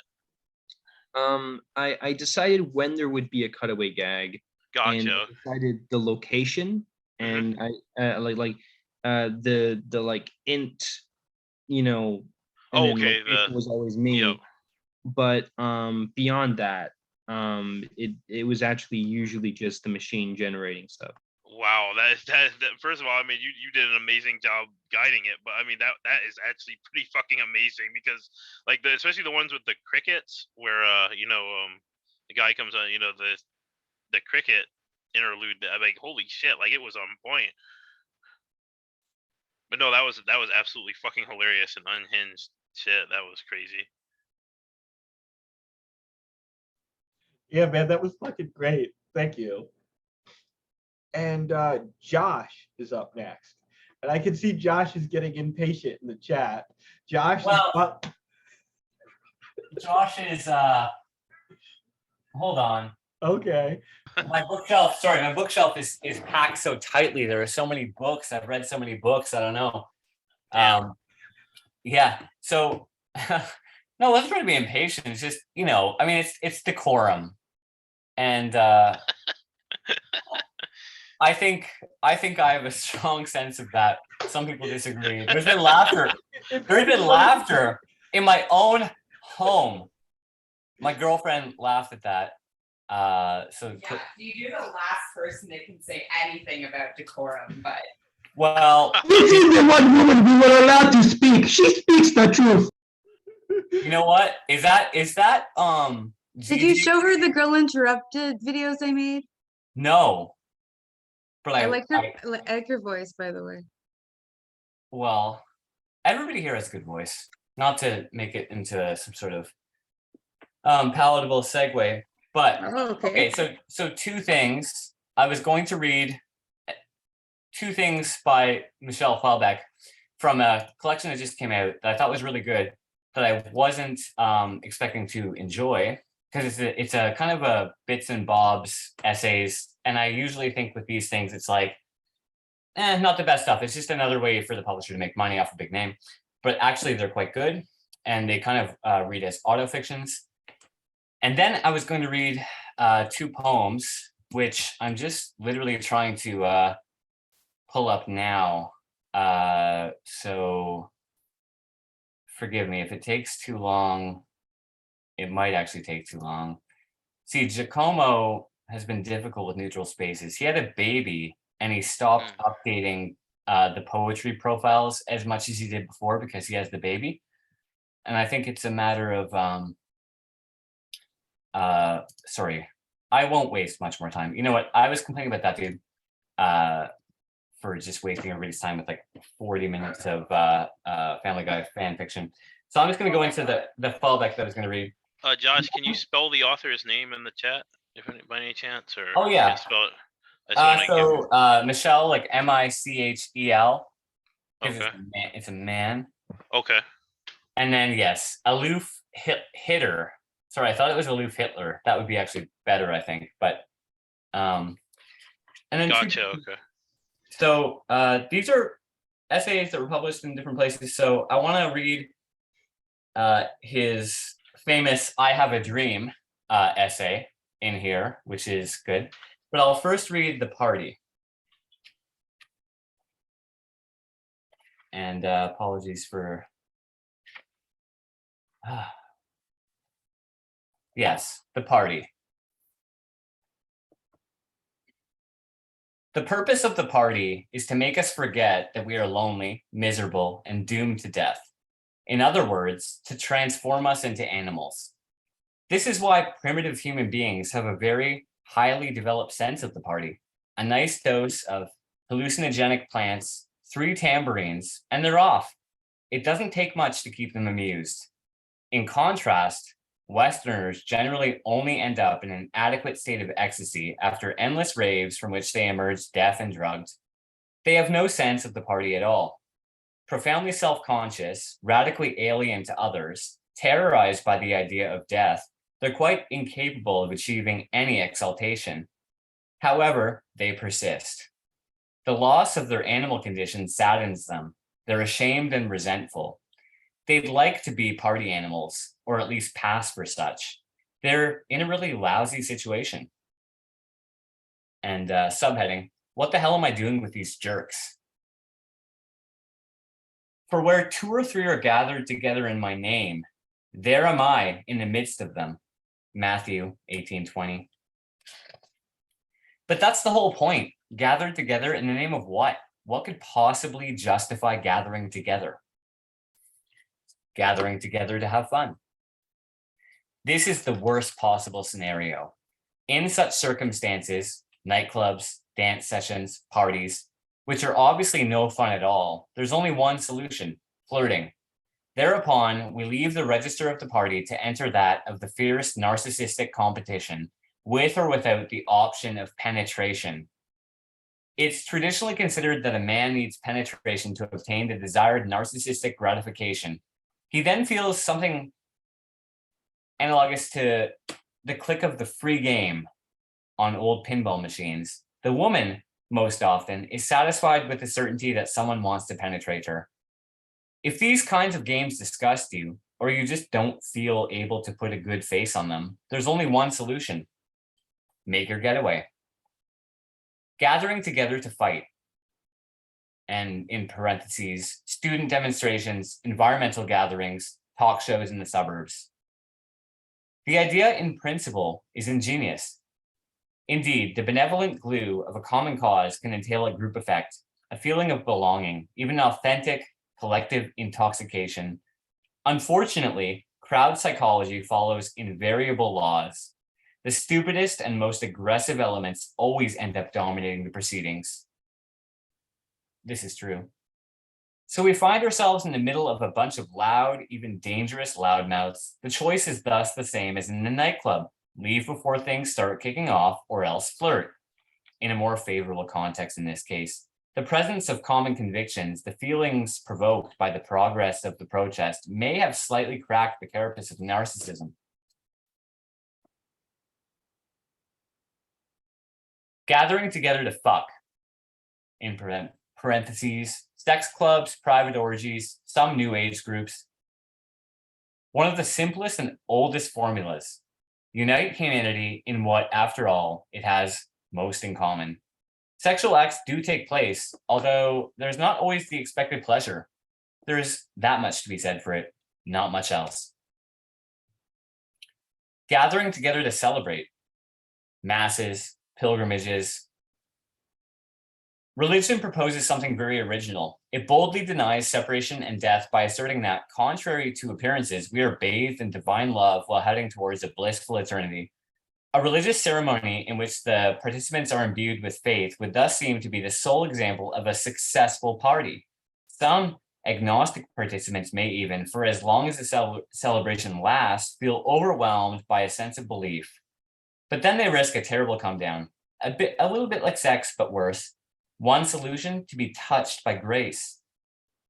A pilgrimage combining the advantages of the student demonstration and the, well, here is the word French trip. It's basically kids go together with skis and shit, all in an atmosphere of spirituality, aggravated by fatigue, also offers ideal conditions for flirting, which becomes almost involuntary and even sincere. A lofty hypothesis for the end of a pilgrimage: marriage plus conversion. On the other hand, the come down can be terrible. Partying without tears. In short, all you need to do is plan to have fun. That way, you can be sure you'll get bored. The ideal would therefore be to forego parties altogether. Unfortunately, the party animal is such a respected figure that this renunciation means your social image takes a real tumble. The following few tips should help you avoid the worst, namely remaining alone to the bitter end in a state of boredom that turns into despair under the mistaken impression that others are having fun. Be aware beforehand that the party will inevitably be a failure. Visualize examples of previous failures. You don't really have to adopt a cynical and jaded attitude. On the contrary, the humble and smiling acceptance of the common disaster makes it possible to achieve this success, to transform a failed party into a moment of pleasant banality. Always plan to come home alone by taxi. Before the party, drink. Alcohol in moderate doses produces a socializing and euphoric effect that has no real competition. During the party, drink, but reduce the doses. The cocktail of alcohol plus ambient eroticism quickly leads to violence, suicide, and murder. It's a smart idea to take half a Lexamil at the right time. As alcohol multiplies the effects of tranquilizers, you'll soon find yourself dozing off. Now's the time to call a taxi. A good party is a brief party. After the party, call the host to thank them. Peacefully wait for the next party. Leave it for a month or just a week during the holiday period. Finally, a consoling perspective. With age, the obligation to go to parties decreases. The inclination towards solitude increases. Real life takes over. And then just one more, which is shorter, because that one was longer than I thought. I'm verging on Family Guy fanfic here. But this one, which I think all of you have heard of at one time or another, and it's called "I Have a Dream." It's a very famous speech. And yeah. Is that the one by the black guy or the? Well, you would think, and but here it's actually by a white French man, which honestly, Whoa. I think though a connection between they're kind of like black people in a way. Yeah, They- I'm in. in terms of them, they're not. I think Rudy feels a certain I feel some kinship with the French because of the word tabernacle, and I'm not sure why. exactly, and you just feel it. You know what I mean? You just feel it. It's in your The soul. strongest bonds are felt, not thought. So I have a dream. Let's get things clear. Life as it is isn't bad. We've made some of our dreams come true. We can fly, we can breathe underwater, we've invented household appliances and computers. The problem begins with the human body. The brain, for example, is an organ of great richness, and people die without having exploited all of its possibilities. Not because our head is too big, but because life is too short. We age quickly and die. Why? We don't know. And if we did, we'd still be dissatisfied. It's very simple. Human beings want to live, and yet they have to die. Thus, our first desire is to be immortal. Of course, no one knows what eternal life looks like, but we can imagine it. In my dream of eternal life, not much is happening. Maybe I live in a cave. Yes, I like caves. It's dark and cool, and I feel safe inside. Often I wonder if there's been any real progress since life in the caves. As I sit there calmly listening to the sound of the sea, surrounded by friendly creatures, I think about what I would like to remove from this world. Fleas, birds of prey, money, and work. Probably also porn movies and belief in God. Every now and then, I decide to quit smoking. Instead of cigarettes, I prefer to take pills that have a similar stimulating effect on the brain. In addition, I have a wide variety of synthetic drugs at my disposal. Each of these drugs develops my sensitivity. I'm then able to hear ultrasound, see ultraviolet rays, and other things that I have a hard time understanding. I'm a bit different now, not just younger. My body is transformed. I've got 4 legs. That's good. I can stand much better, solidly grounded. Even when I drink too much, I'm not afraid of falling. Unlike primitive humans, kangaroos, and penguins, nothing really disturbs me. What's more, I no longer need clothes. Clothes are impractical. Whatever their shape, they interfere with the breathing of the skin. Naked, I feel freer. Most importantly, I'm neither male nor female. I'm a hermaphrodite. Before I could only imagine the feeling of penetration, as I'm not homosexual. Now I have some idea. It's a fundamental experience that I've been waiting for a long time. I have nothing more to hope for. Some readers will wonder if life in the most beautiful cave with the most adorable of creatures doesn't end up being boring after thousands of years, or even hundreds of thousands of years in my case. No, I don't think so, at least not for me. I don't find it boring to repeat endlessly what I like doing. I'd even go further. True happiness is in repetition, in the perpetual restarting of the same, as in dance and music, for example, Autobahn by Kraftwerk. The same goes for sex. When it's over, we'd like to do it again. Happiness is an addiction that can be found in chemicals or in human beings. When I have my pills or my friends, I don't need anything anymore. Boredom is the alternative to happiness. Everyday routines, new products, information, even presented in an attractive way. I found happiness in my cave. I have nothing more to hope for. I can take a bath whenever I want. Outside, it's warm and clear. I think a bit about Germany, where people live together in small spaces, and I'm happy that heaven isn't overcrowded. People are free to choose their tombs. They wander around as much as they want. I open my eyes and find that my dream is rather superficial. I light a new cigarette, chew on the filter. In reality, there is no harmony with the universe. In moments of happiness, by example, when contemplating a beautiful landscape, I instantly know that I'm not part of it. The world appears to me as something strange. I don't know of any place where I can feel at home.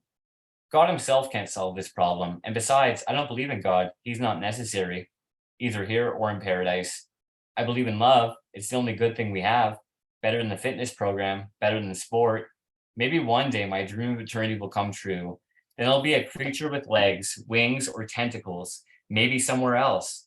Unlike most people, I don't fear death. As I get older, I rediscover my long forgotten youth, and once in a while, when the going gets tough, I bury myself comfortably in my work. My books already guarantee me a form of immortality. And then, yeah, I was going to read my other stuff, but I think I'll just, I'll save it for next week. If you've got your own work, you should read it. You have you said you had a few poems, right? There have been two that were published recently, so I will just then find the links if that is okay. Sounds good. I thought that those were good essays. I think it shows a different side of Houellebecq. He's not a nihilist, and I think they're actually quite earnest. And I didn't read another one I like, but I'm just pulling up the two. So I have the one here, and then the other one was Margaritaville.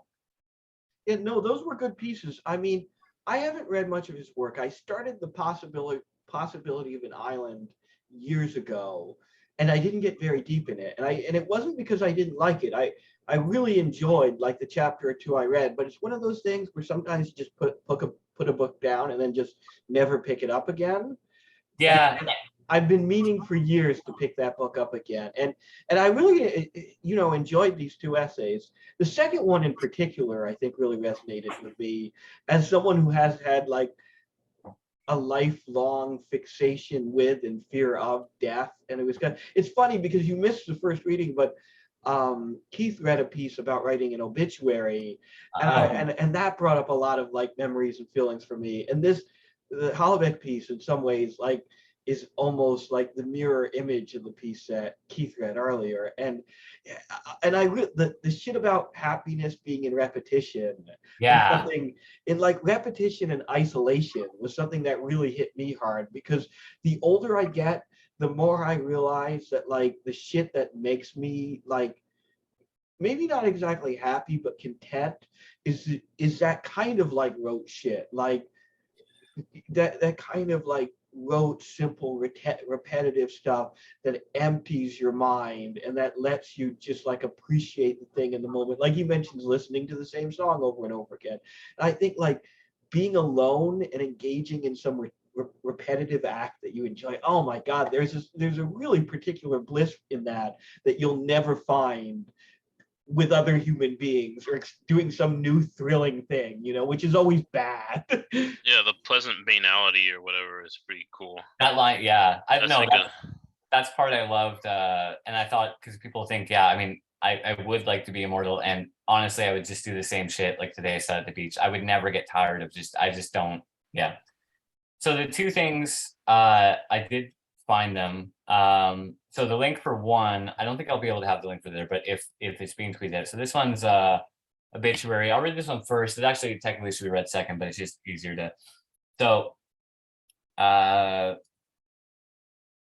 and I posted earlier. This is about reclaiming the narrative, and this is turning into art. The time when someone filed a false police report against you. I realize it's being recorded, but I would Fuck like. you, Jessica. Yes, I agree. So, obituary. There are fragments of you here, like the can of tomato paste that came in the meal kit that you brought over one night. It wasn't a good night, but it was a night with you. So now it's part of our mythology, something I'd like to index. And in my shower drain, your hair is tangled around the chain for the tub stopper, stubborn debris. And I still haven't relaced the skate shoes I was wearing when you lied and had me arrested. The cops unlaced them before putting me in the holding cell for an hour or two. I guess it was to prevent me from killing myself, but the joke's on them. I take the subway ads that call suicide a preventable tragedy as a challenge. Either way, I wore the shoes home that night, unlaced, on July 7th, 2020, when it felt like I could just keep walking forever and wanted to. And it's October 6th now, and rock legend Eddie Van Halen has died. I've been thinking about using that headline as a non sequitur in a poem ever since the news of his death broke earlier today. There are lots of articles coming out all about how rock legend Eddie Van Halen has died. And I think that the end of whatever it is we had deserves at least as many articles as there are about how rock legend Eddie Van Halen died.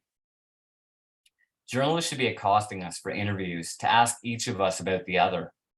I'd say she's a bitch. You'd say he's an alcoholic. And those would be fragments too. And then Margaritaville.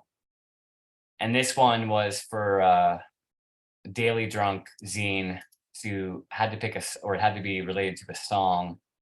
And so the song is not Jimmy Buffett's Margaritaville. I've actually never listened to the song, but I'm honestly drinking a wine margarita cocktail. It was called Uptown Cocktails. That's how they branded it. So I guess this is what people drink in New York City. Maybe Unity, if Unity's here.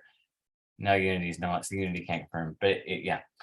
Anyways, the next one's Margaritaville, not about Jimmy Buffett. Actually, in fact, about New Order's song 586. The next station is Christie Station. That's what the automated subway announcement says, as I realize it's just over 2 years to the day that I was getting off at Christie Station to meet you that first time. It was Tuesday, the year was new, fresh starts, etc. But I admit I wasn't expecting much. Based on your pictures, I assumed that you'd leave the bar, Northwood, after humoring me with a quick drink. It wouldn't be the first time.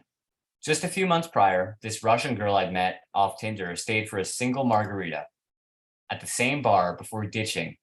There's something especially humiliating for me about the drink choice.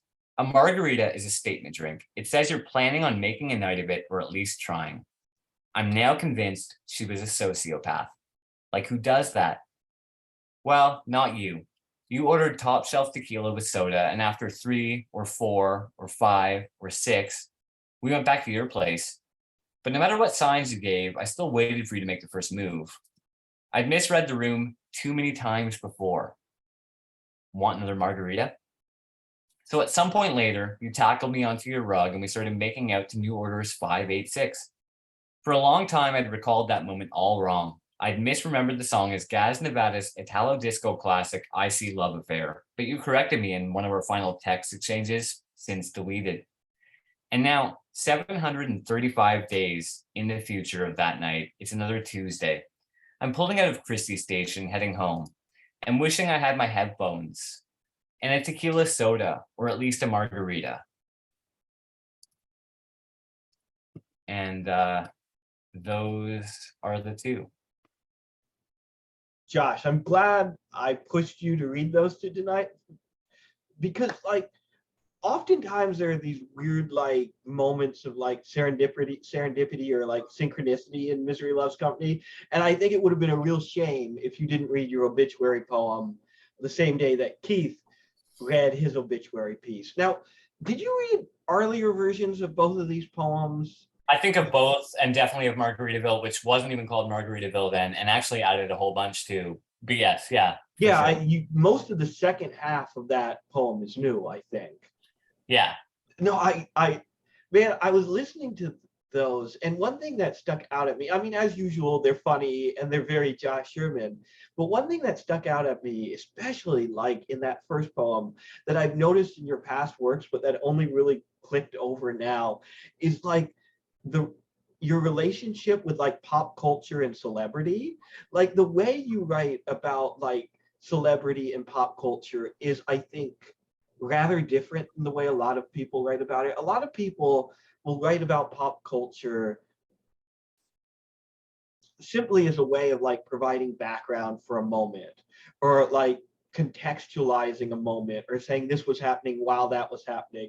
But there's this wonderful thing that happens in the first poem you read, and to a lesser degree in the second poem you read when you're talking about the song, and also in your Kobe piece, where it's not simply like this parallelism, but like it's like you, Josh Sherman, the narrator, are deeply offended that you don't have the same level of celebrity. You are going to convince the reader that everything happening to you is just as important as the death of Kobe or as the death of Eddie Van Halen, right?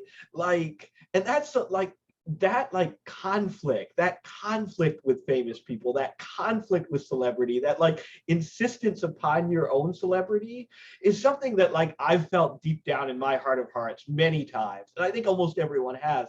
And your willingness to like articulate that and to make people aware of that is like really unique and really sharp, and I think really adds something to these pieces, you know.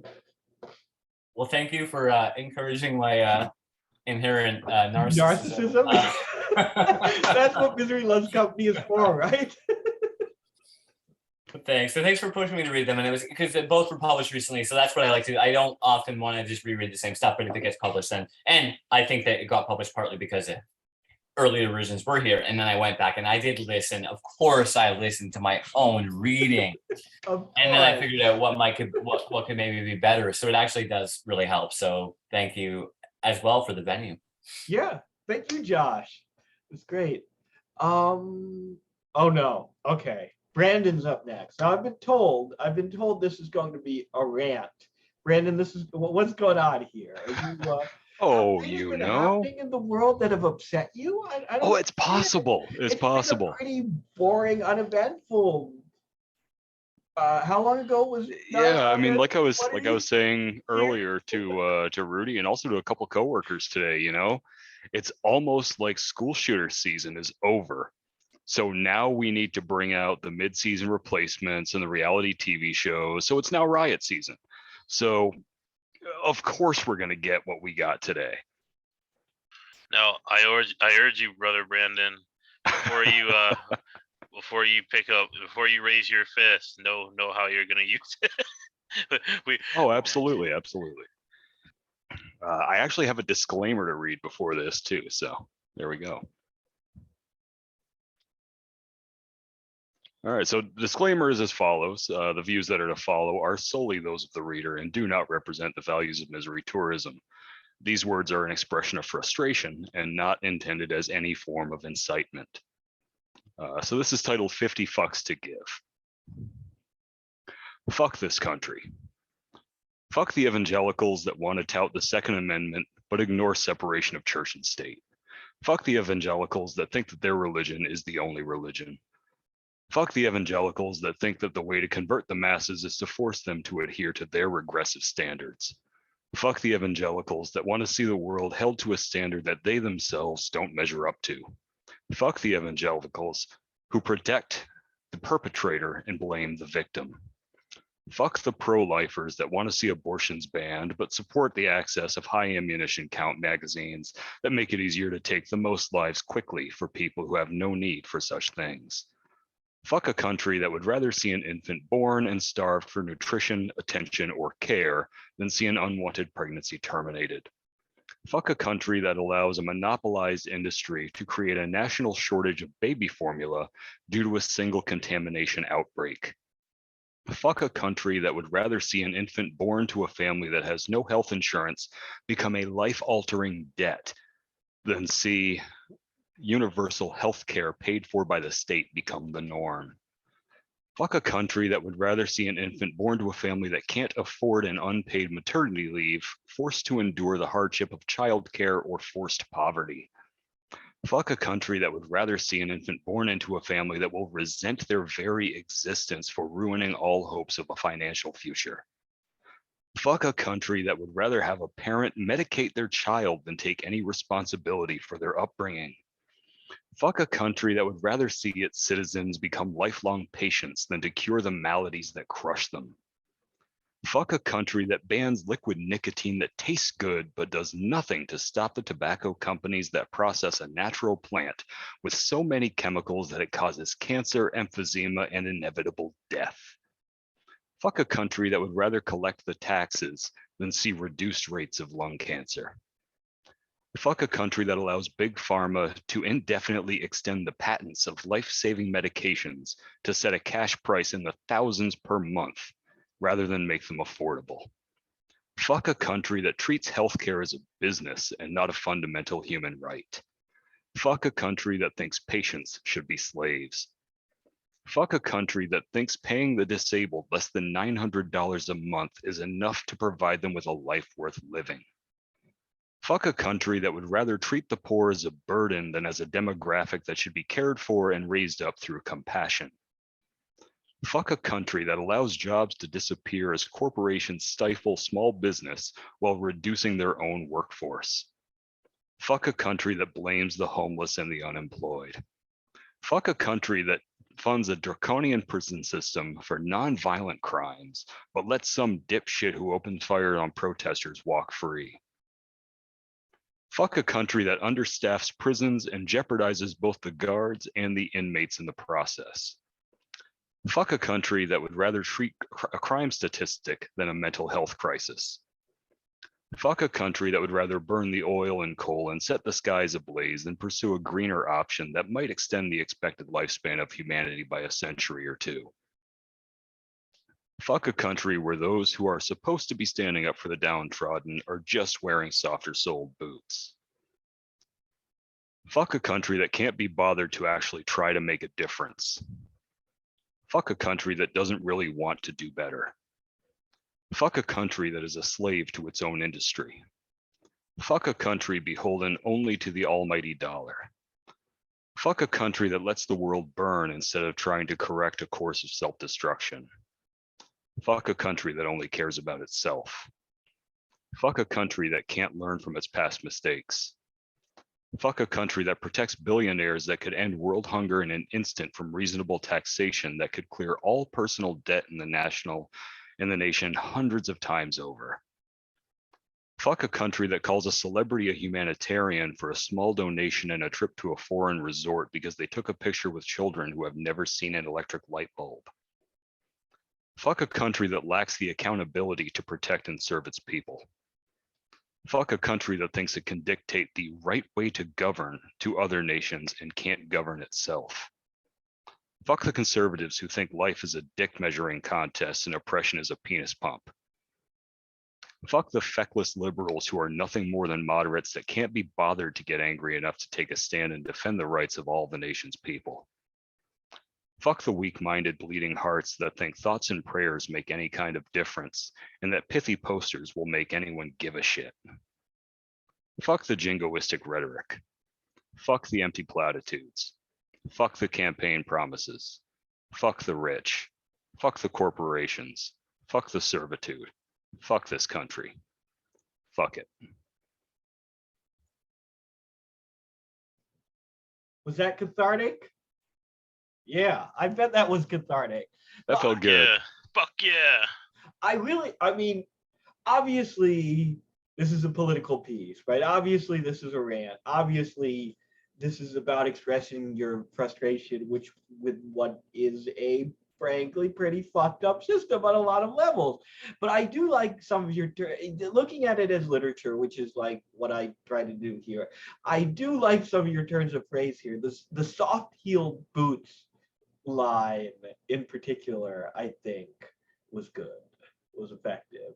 And also, obviously, like the construction of this piece, the fuck a country, fuck a country, fuck a country, and then it went on down to just fuck it, right? Like, the construction here is effective, I think, especially like given the kind of rhetorical piece that this is, right?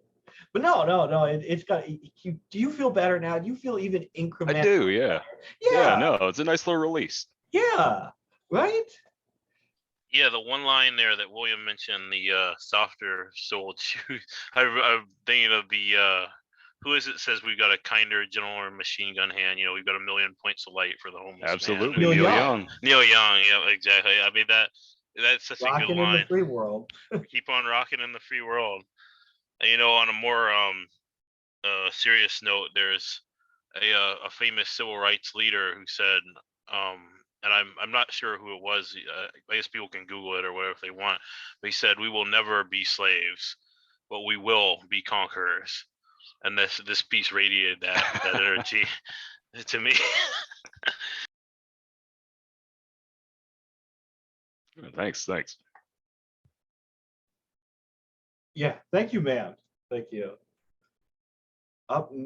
Dan's up next. Wait, I have something that's related to that, but also the thing that Rudy said. Sure. Okay, sorry. Wait, sure, what? Oh, go ahead, is what I was saying. Oh, I mean, it's like a parrot, like a little piece. Daniel, can I go before you? I'll give you $10. You know, what do you think? Make Dan? it even Okay 90. with it? Yeah, I should go ahead. Right? Okay.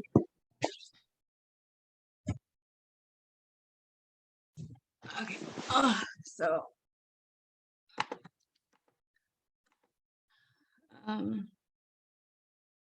wow, no one would sign up to read this. Okay, it's right here. So there was a sign that said, fuck, am I still muted? No, I'm not. I'll just share my screen.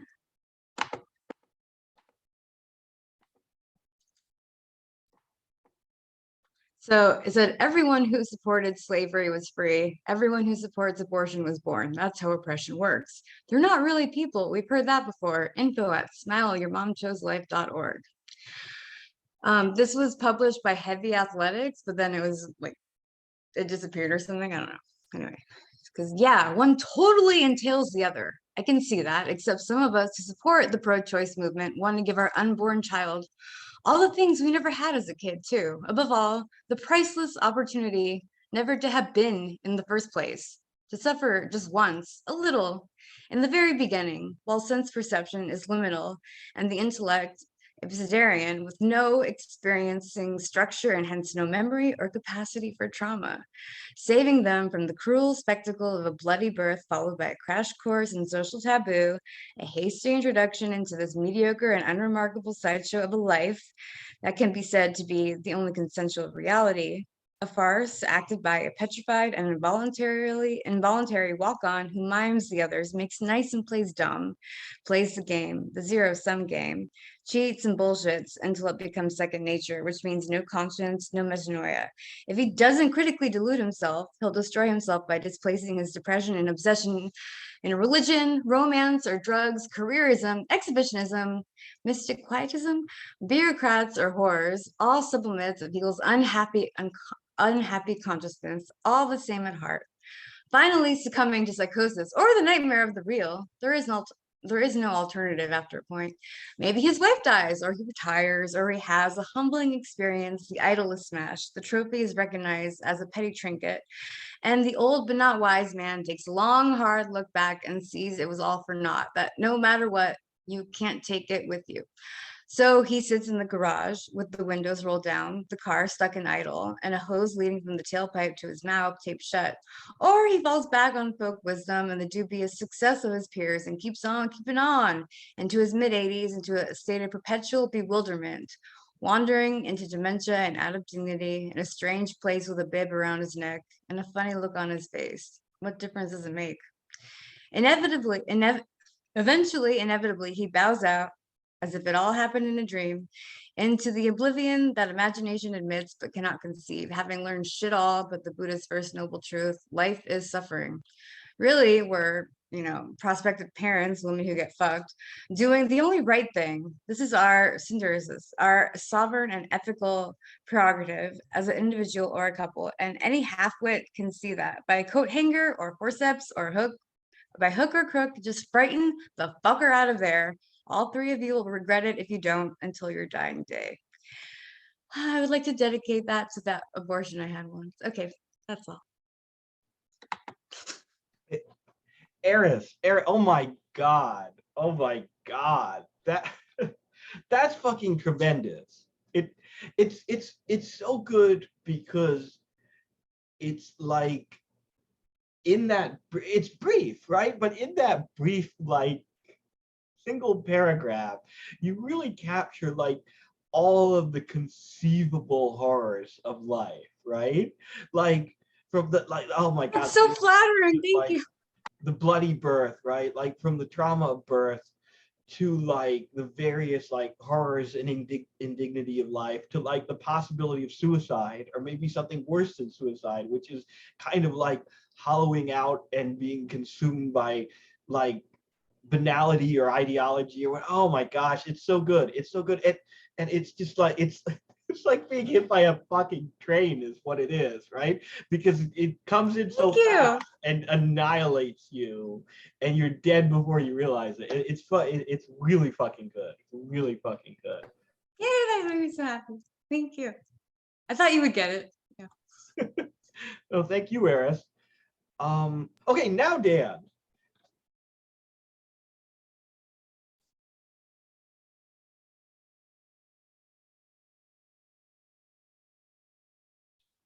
Hi. I just got some couple poems to read. I'll drop a link.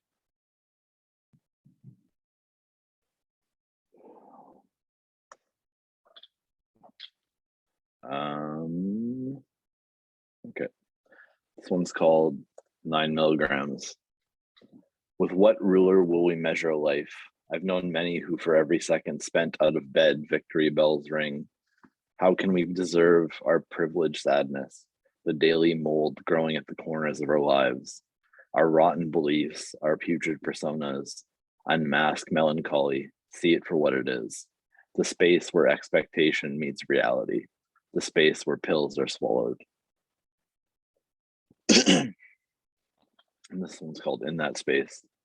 In that space where tired meets happy, you'll find me mingling with 7 broken promises. It's not enough to wish everyone joy. It's not enough to hope everyone is treated well. The dream is virtuous, but the world expects more from you. The world expects the dream to be paid for. This is called Petrarchan Sonnet, and it's a Petrarchan sonnet. Fires burning in my heart demands a sacrificial calf.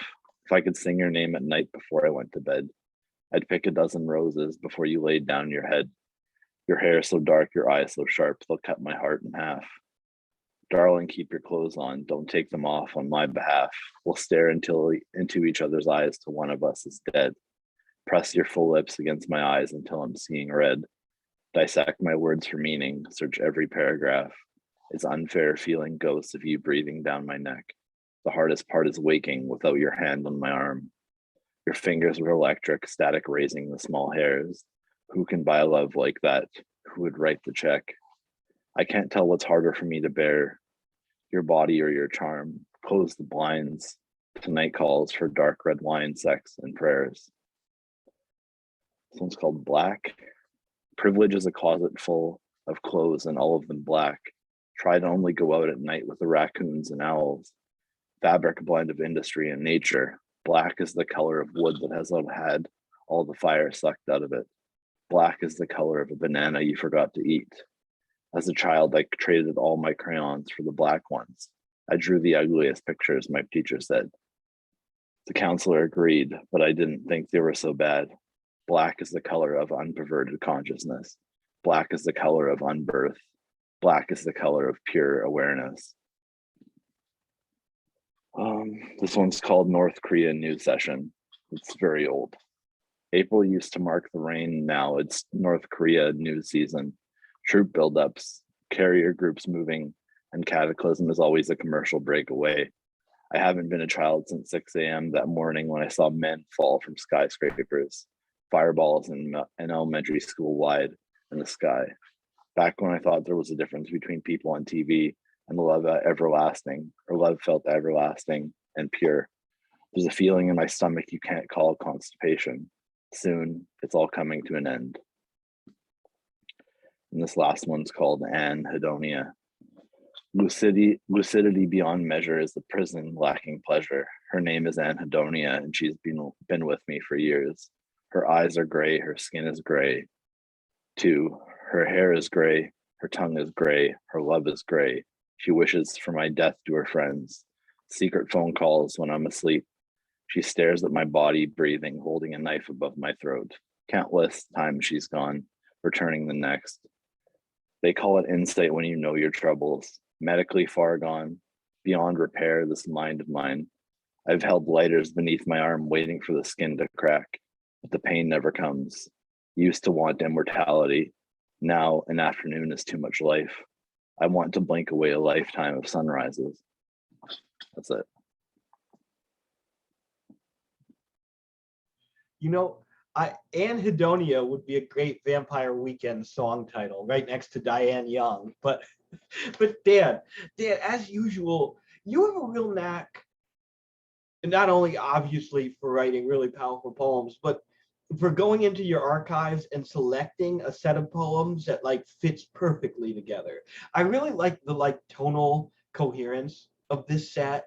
Like there's a real pervasive like darkness and mourning to this batch, which not only makes them go together very well, but also makes them fit very well with some of the other pieces that have been read tonight. So more synchronicity there.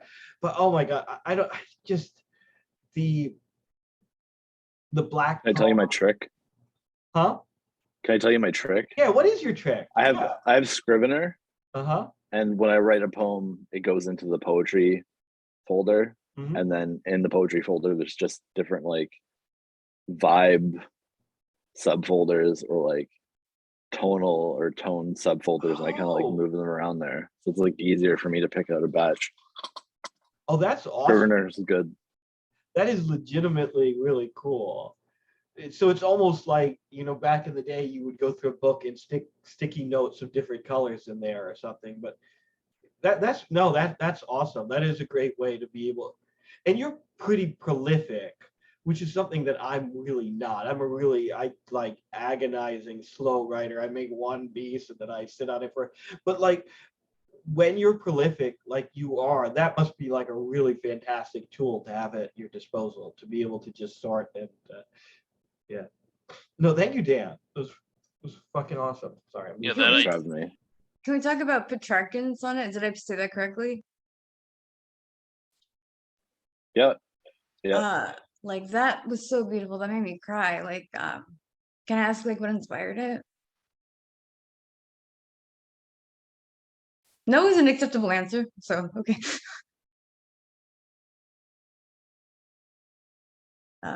Anyway, it was. I wrote it for an ex-girlfriend, and I can't really remember all the specifics, but like sometimes I'll think or like Google like new forms of poetry and just try to write something that fits in that. But it was about an ex who I write about a lot. Thanks. I mean, yeah, like Yeah. Yeah, that was good. I like your idea about the mood board of poetry based, or well, the way you separate your Scrivener things. That's really cool. Just wanted to say that. Thanks. Yeah, that was awesome, Dan. Thank you. Last up tonight is Aloof Hitter.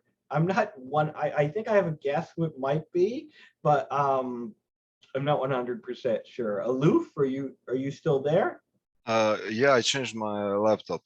Oh, okay, okay. Okay. Sorry, I wasn't planning on reading tonight, but Josh with Welbeck, I kind of, yeah. I saw some similarities theme-wise regarding, I think, the second essay. So it's actually one short poem, but then not to read only one poem because one is basically none. So I'll read a couple of poems. I'll share the link. I think it should be, yeah. Sorry.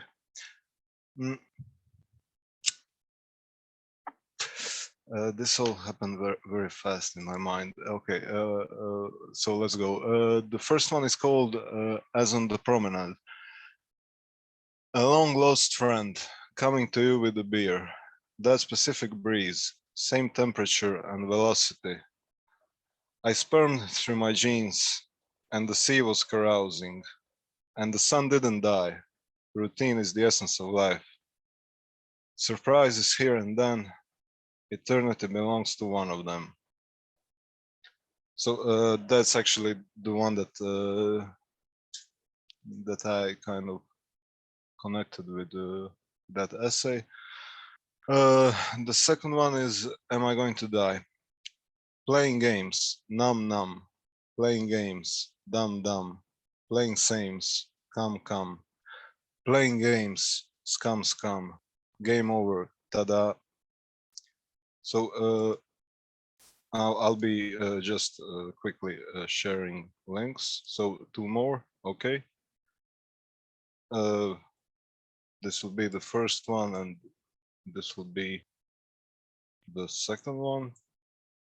Okay, great. Well,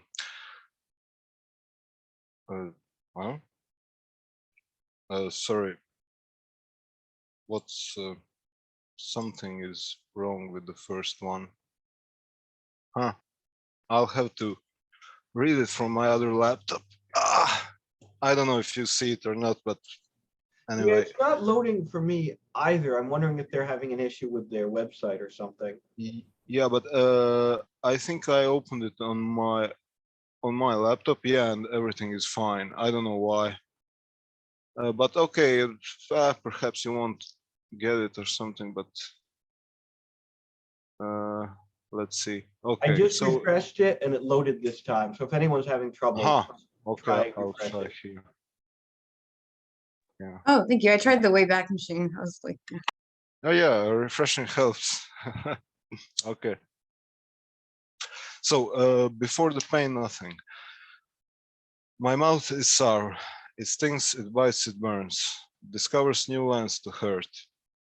The trees chirp and I hear them. Oh, I hear them. I was lying, the grass was fine, and I was lying.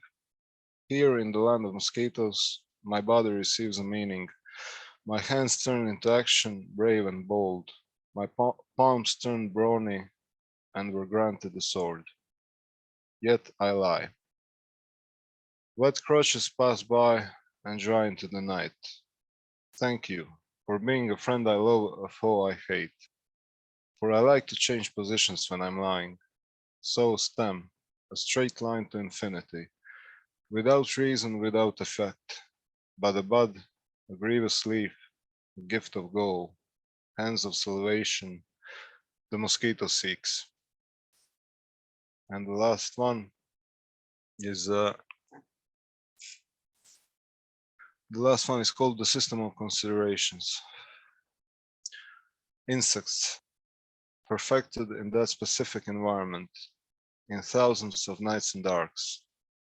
crashing into that bulb, light impacts of ferocious attacks, congratulated, admired, each character with its own specialty, a monolith of single purpose in thousands of nights and darks. The rise of expansionism, of endless scrolling, you're on the upper floor, comfort lies in littleness of things. You're on the upper floor, but why wait? You might as well jump in. The thousands of nights and darks. There's one wing swing, one leg movement, one eye catch, the possibility of reaching the total with no comparison, just one bulb and thousands of bugs, nights and darks. That's it. Those rock.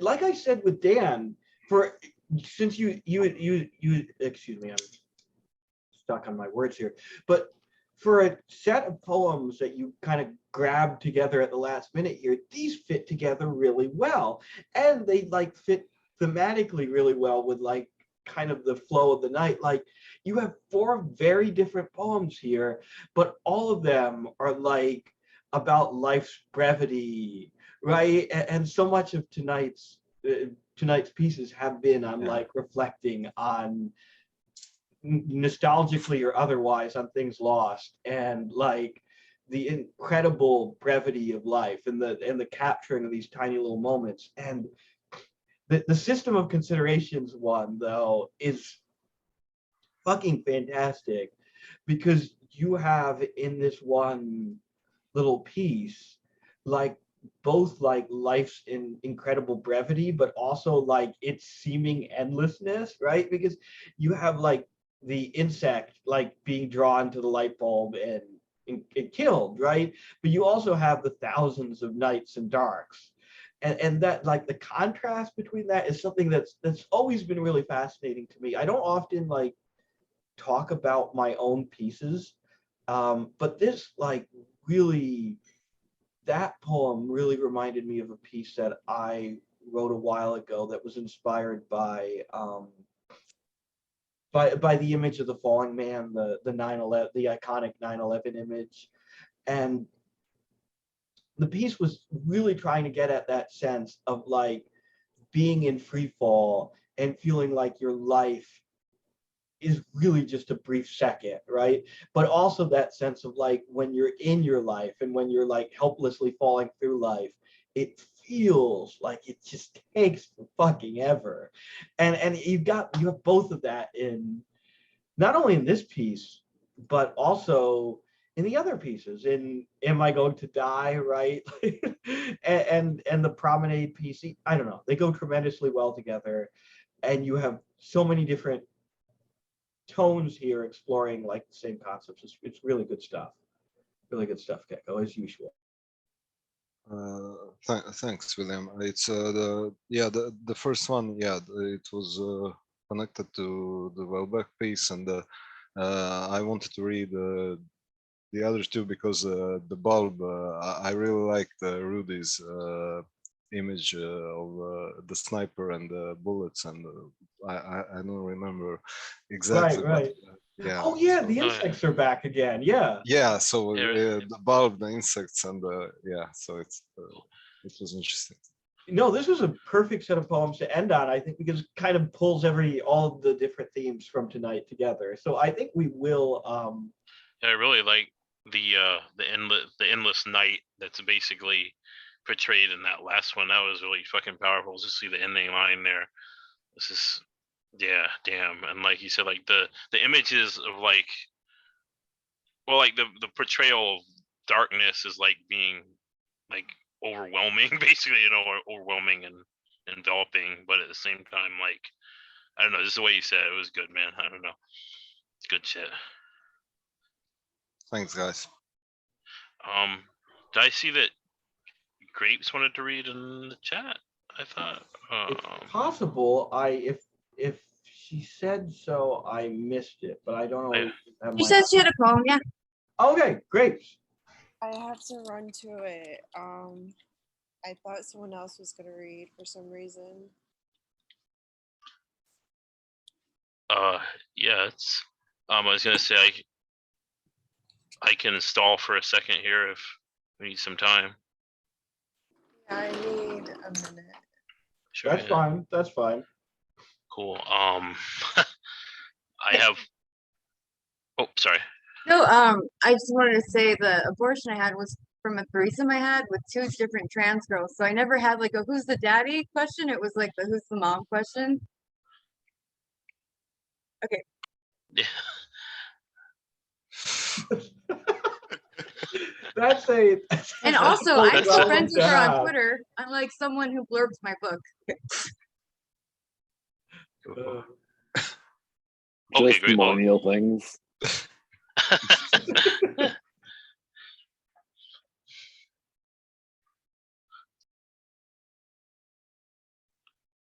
Okay.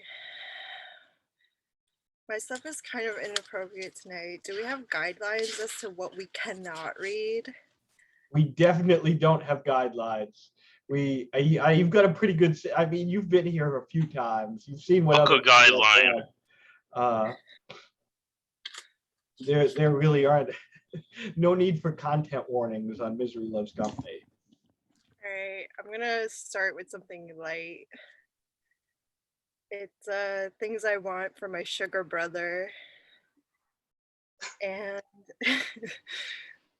so from Ellis, premium Criterion Met membership, MoMA membership, vegan ice cream, tickets to a fashion show.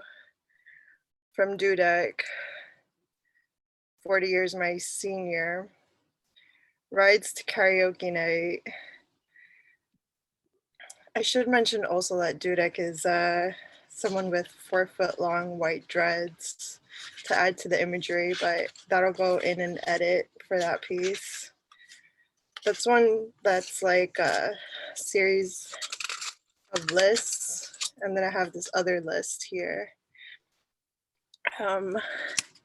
Handwritten note from one of my transsexual crushes. Cher Strawberry, ADHD, 2 MP sax. Okay.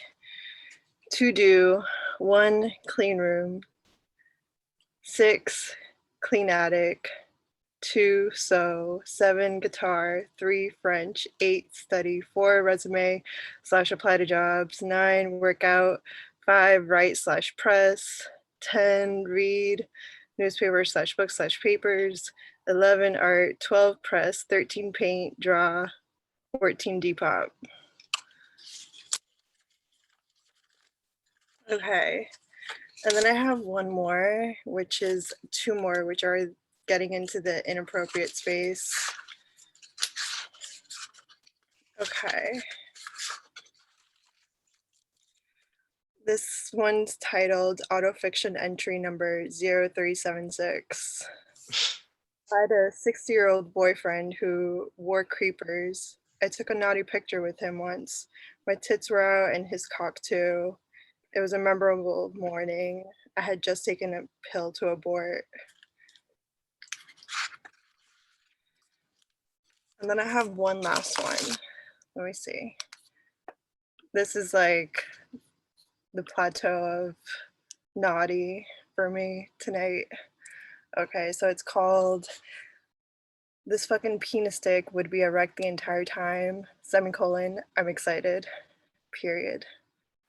I'm excited if the fucking penis stick would be erect the entire time. And there we were making out on the new couch with this fucking erect penis stick for a half an hour. Tongue in, tongue out the mouth. We watched the Disney movie. Everything is perfect. Thank you for having me. The Disney movie at the end of the last one made that one. Now, these are great. These are very different than the ones you've read in the past, but they're very funny. And I love, they don't have punchlines, right? Because they're not just jokes, but I love the way that they're structured where they almost have a punchline, right? And right. Also, I really dug the couple of list poems where you could see, I'm glad you held your notebook up and we could see the physical list attached to the notebook. That's like such a great like visual, like, I don't know, addition to the poems. But no, these were funny. These were, once again, very, very well suited for tonight too. I love how everyone is, you know, Derek at the beginning mentioned that like there have been a few times when Misery Loves Company has fallen on a day when something like major happens in the culture or in the immediate aftermath. And it's always interesting to me to see like the different ways people like grapple with that with literature, right? Like not just, and to me, it's so much more like human and fulfilling to see someone like present these things as poetry or as prose or as literature, as opposed to like going on Twitter and indulging all our darkest impulses and screaming at each other. Like, I think, I don't know, there's Is it something. better than discourse? It's always, everything's better than the fucking discourse, right? But no, these were fantastic poems, Michelle, and thank you so much.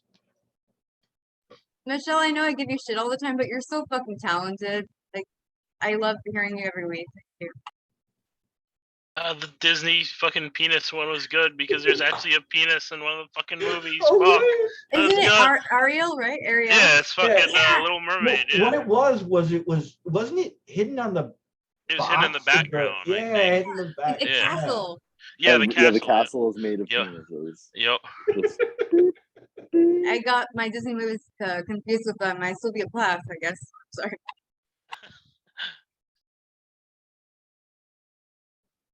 So thank you, Michelle. I had to cough up a lung there. But I think Tyler said he has a story too. So we'll give Tyler a shot here. Yeah, I sure do. Hold on one second. Let me drop it in a Google Doc real quick. Let's see.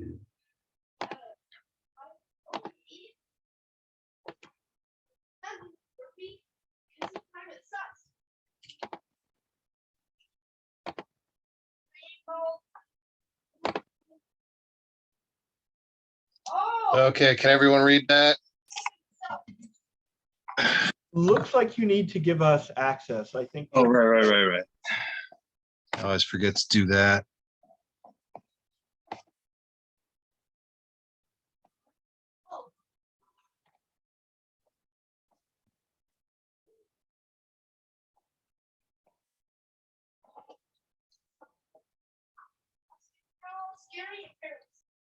Oh, fuck me. I forget how to do that. click share, and then where it says restricted, click that, and it should allow you to change it to anyone with a link. Oh, there we go.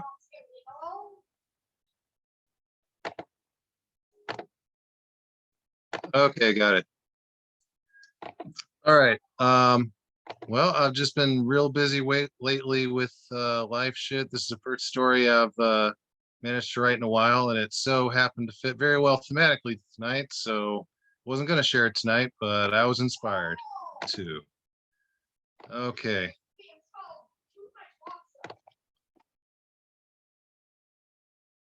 The attic was small, and this is entitled "My Neighbor Jim Who Died in the Rafters." The attic was small and hot, and there was old dust in the air, and a body was lodged in the rafters. Jim had crawled up there for reasons known only to God now, and he died up there. No one could get him out. Two men had appeared on Jim's stoop early that morning. They said they were Jim's bosses at the bus garage. I informed them I had a key from when his brother died a couple of years ago, and I house sat while he was out of town. I let myself in, checked all over the house. Almost wasn't going to check the attic, but Jim had always struck me as the type of fellow who enjoyed a good attic. I don't know what led me to make that estimation, but it's a good thing I did, because there he was. It was only coming up on mid-morning. The summer sun was already barreling in through the tall casement window on the far side of the room and heating the dry, woody air to a sweaty smother. I cracked the window while calling the cops, non-emergency line since Jim obviously wasn't going anywhere, And them and the paramedics and the ME showed up fairly soon, it being a slow morning. And I started talking to them, and somewhere along the way, I noticed the bosses had slipped out and left me as the one point of contact. I don't know why that particular role fell to me. Those guys probably knew Jim better than I did. But I've always been a compulsive volunteer, and I was happy to be of help in this trying time in Jim's life, so to speak. There's no ladder in the attic and no other obvious means of access to the rafters, so unless we were missing something, Jim had pulled himself up under his own power, an impressive feat at his age. Of course, the strain of hoisting himself up to the rafters could have done him in, or he could have been up there a while before he kicked off. There was simply no way of making that determination until we got him down. The ME asked me if Jim had any health problems that could have occasioned such a sudden and inopportune exit, and I had to tell him I didn't know.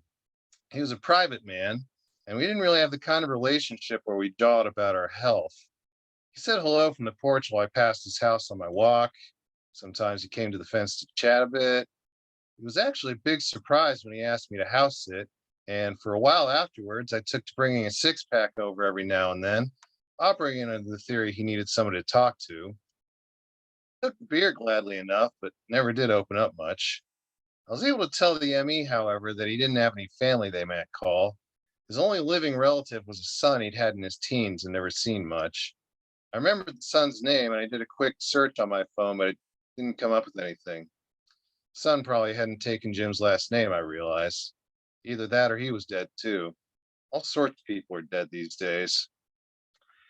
Given the circumstances, it was only natural for the ME to ask if Jim had mental problems, and to this I had to say yes.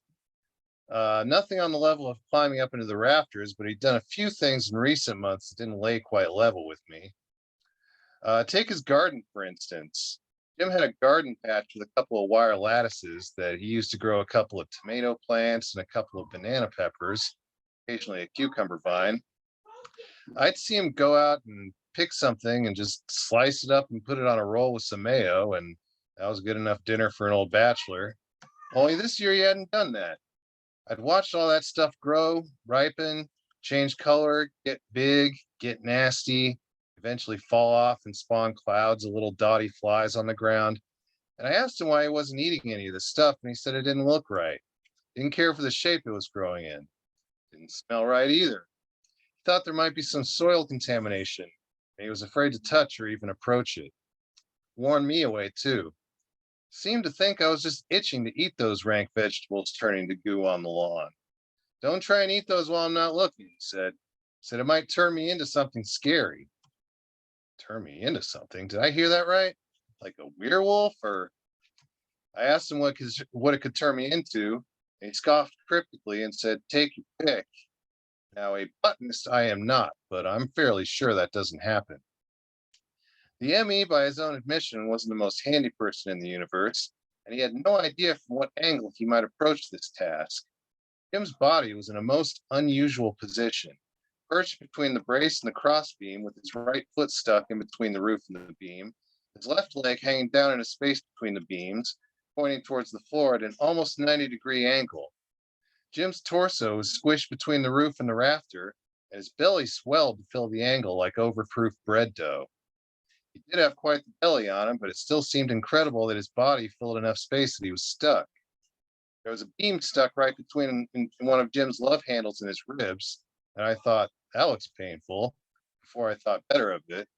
Then I thought better of thinking better of it, because logically, he must have been alive and conscious in that position at some point. His left arm was stretched out to the next beam ahead of him, his left wrist resting on it, fingers dangling over the edge. His right arm was crooked, forearm resting on the beam parallel to it, and his head was turned to the side, on the back of his right hand, as if he was taking a nap up there and using his own hand as a pillow. For all we knew, that's what happened. The paramedics were a young bunch, not looking like they'd had many years on the job. They had braced ladders just about everywhere near Jim's body there was to do so. There was space to do so. They pulled from every conceivable angle. Nothing was working. It was obvious we were going to need to cut something out. With no next of kin to say what part of the house they prefer destroyed, we were forced to choose between cutting the rafters out and making a hole in the roof from outside. The former was simpler, but incurred the risk of Jim's body dropping and not only making a gigantic mess, but also being much harder to autopsy. The latter might make the house harder to sell later if we were worried about that kind of thing. I didn't see why we should be and said so. The house is probably going up for auction anyway. Still, one's general instinct is to choose the less destructive option first. Hence, the choice was made to cut the rafters. A couple of paramedics rustled up some jigsaws and Dremels. I was impressed at their Boy Scout-esque preparedness and told them so. They said that saws were an absolute necessity in their line of work, especially these days. Hadn't I ever seen those TV shows about the 1,000-pound people? How they'd had heart attacks or whatever, and you had to widen the door frame or maybe even take out a wall out of the house to get them to the hospital. I could tell they'd started on this topic before their sensitivity seminars kicked in. And unable to reverse course, they were now choosing their words carefully to avoid sounding like they were casting judgment on anyone who managed to get that fat. They didn't entirely succeed. Before long, one of the paramedics, a sturdy blonde woman, was on a ladder, a couple steps up. The whine of the skill saw filled the attic, and a small pile of fine sawdust collected next to the ladder. The other paramedic, a skinny man with dark, bunchy hair, was ineffectually watching from the floor and telling her not to get her saw blade too close to the flesh. There was a snap, and the lower part of Jim's body sagged, but made no sign of falling to the floor. Undaunted, the blonde scooched the ladder up to the rafter which cradled Jim's upper body and made ready to start sawing it too. The ME pulled me over and asked if I wanted to help catch the body when it fell. I was nonplussed. Was I licensed, or however you put it, to touch bodies? The ME said if he said I was okay, no one would say boo about it. Felt like it kind of put me in a spot where I'd look like a chicken shit if I didn't, but as I've already said, I'll volunteer for anything. It didn't truly hit me until I was already underneath Jim, holding my hands out wide above me like a little kid trying to catch his first football, that I was about to touch a corpse. I was hoping to catch Jim by the torso, well swaddled by Jim's typical old man clothes, corduroy pants, flannel shirt, and but for the summer heat, ordinarily a woolly gray cardigan covered with pills. Still, though, I would be able to detect with my fingers something beneath the clothes, and that something I was sure would feel different, qualitatively, something you could never mistake for living flesh. Jim still be in rigor? What did rigor feel like? Stiff like a flexed muscle? Like wood? Like rock? For some reason, I couldn't stop imagining the solid, impassive muscle flanks of a horse or cow. On the other hand, maybe putrefaction would have already set in. And if so, what would that feel like? This time my mind kept jumping to fruit, bruised apple, soft banana, overripe plum or apricot, disintegrating tomatoes on Jim's lawn. Would the flesh give underneath my fingers? Would it break open? Would it squish? Would it issue juice? What would the rot smell like? There was a smell in the air, I realized, something I hadn't picked up before, kind of reminiscent of a cat fart, but I couldn't tell whether it was rot or whether it was shit in Jim's pants. I knew people shit themselves often after death. I was full of little tidbits like these, I realized. Thank you, CSI. It seemed like it was taking forever to saw through that rafter, like that saw blade was catching in the flow of time, making it shudder and inch its way past. I knew the blonde paramedic was just being careful, but I got the impression she could be going a bit faster if she wanted to. The air in the attic, already hot, thick, stuffed with the odors of our errand, the attic dust we were displacing, the sawdust we were creating, and the faint reek that might have been shit and might have been rotten flesh, swelled, vibrated with anticipation. I was holding my hands up so that they were nearly touching Jim's lower trunk and upper leg. My arms were beginning to ache from holding up the ready for so long. I had my ears pricked up and focused through the whine of the saw as best I could for a telltale crack that would indicate Jim was about to tumble into me. I never got it to it. Maybe it was too stuffy in that attic. Maybe I was dehydrated. Maybe I was lured into sort of hypnosis by focusing on the thin whine of that saw. Maybe I was just more worked up emotionally by this whole scenario than I'd been able to admit, even to myself. Whatever it was, static flooded into the edges of my vision. I lost a few seconds somewhere, and came back around on the floor with a pain in my tailbone, and Jim was already on the floor right alongside me. It was embarrassing to say the least. I mean, really, what kind of man faints? I swore up and down to the paramedics that this was not typical of me at all. I couldn't remember any ever fainting before, if that's indeed what happened. They kept hovering around me with their pulse oxes and everything and else in their goodie bags, wanting to look into my eyes and so forth, and I did my best to shoo them away. I felt fine, I really did, thanks, but not necessary.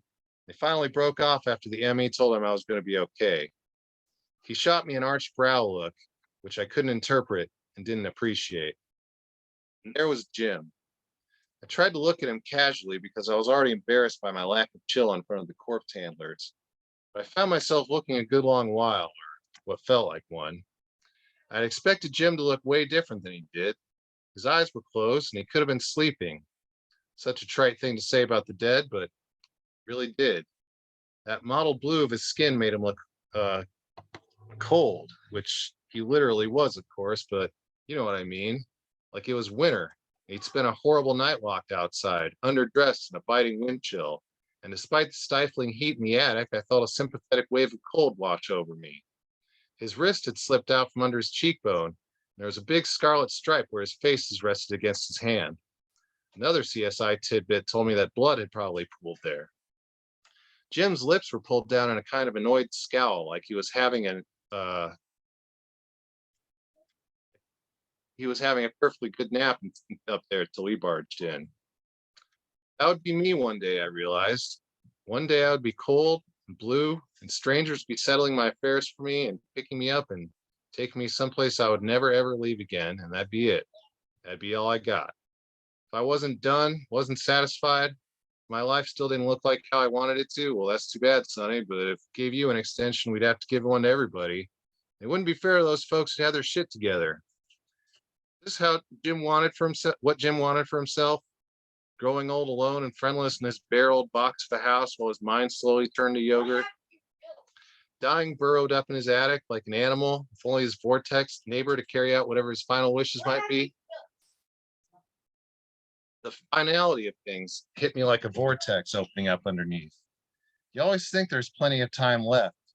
That wheel can stop at any time, and wherever you are when it does is where you end up. I wish I could say that this is where I turned my aimless life around, started living authentically, going after my goals with more assertion and verve, all that shit. But the dirty little secret is that a death in your social circle is not the great motivating event it's made out to be. I honestly don't know how anyone's made it to adulthood still holds on to that kind of hokum. But you can say the same thing about a lot of things. I never forgot Jim, though. Some years later, when I myself died, in less lonely circumstances than Jim's, though not as far different as I would have liked, I found out that Jim's might had indeed been going, but that was only half the story. The squinty had gotten into his attic. That's a 13-striped ground squirrel to you. Jim hadn't any experience with a squinty in the attic since they normally stick to the ground, hence their name, but this one had gotten scooped up by a hawk, managed to wriggle free in midair, and landed by pure chance in Jim's gutters. The hot metal gutters burned the creature's feet, and in its scramble to find a cooler spot, it crammed its tiny body in a space it found between the eave and the siding, eventually making its way into Jim's attic. The squinty was in distress.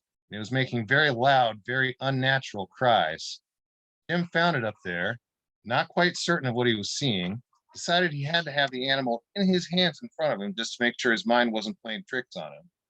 He hauled himself up there with 2 badminton rackets, one in each hand, that he intended to catch the squinty in between. Having done this with bats before, he had an embolism from the strain and dropped the badminton rackets, which hadn't attracted our notice. The attic is where you keep things like that, right? And the squinty had stayed in the attic overnight and disappeared quick as a wink when I opened the attic window the next morning. Crazy story, right? Wish I could talk to Jim and find out if it was painful to die like that and just sort of find out what was going through his mind in a general kind of way. Unfortunately, that's not how it works at all. That rocked, Tyler.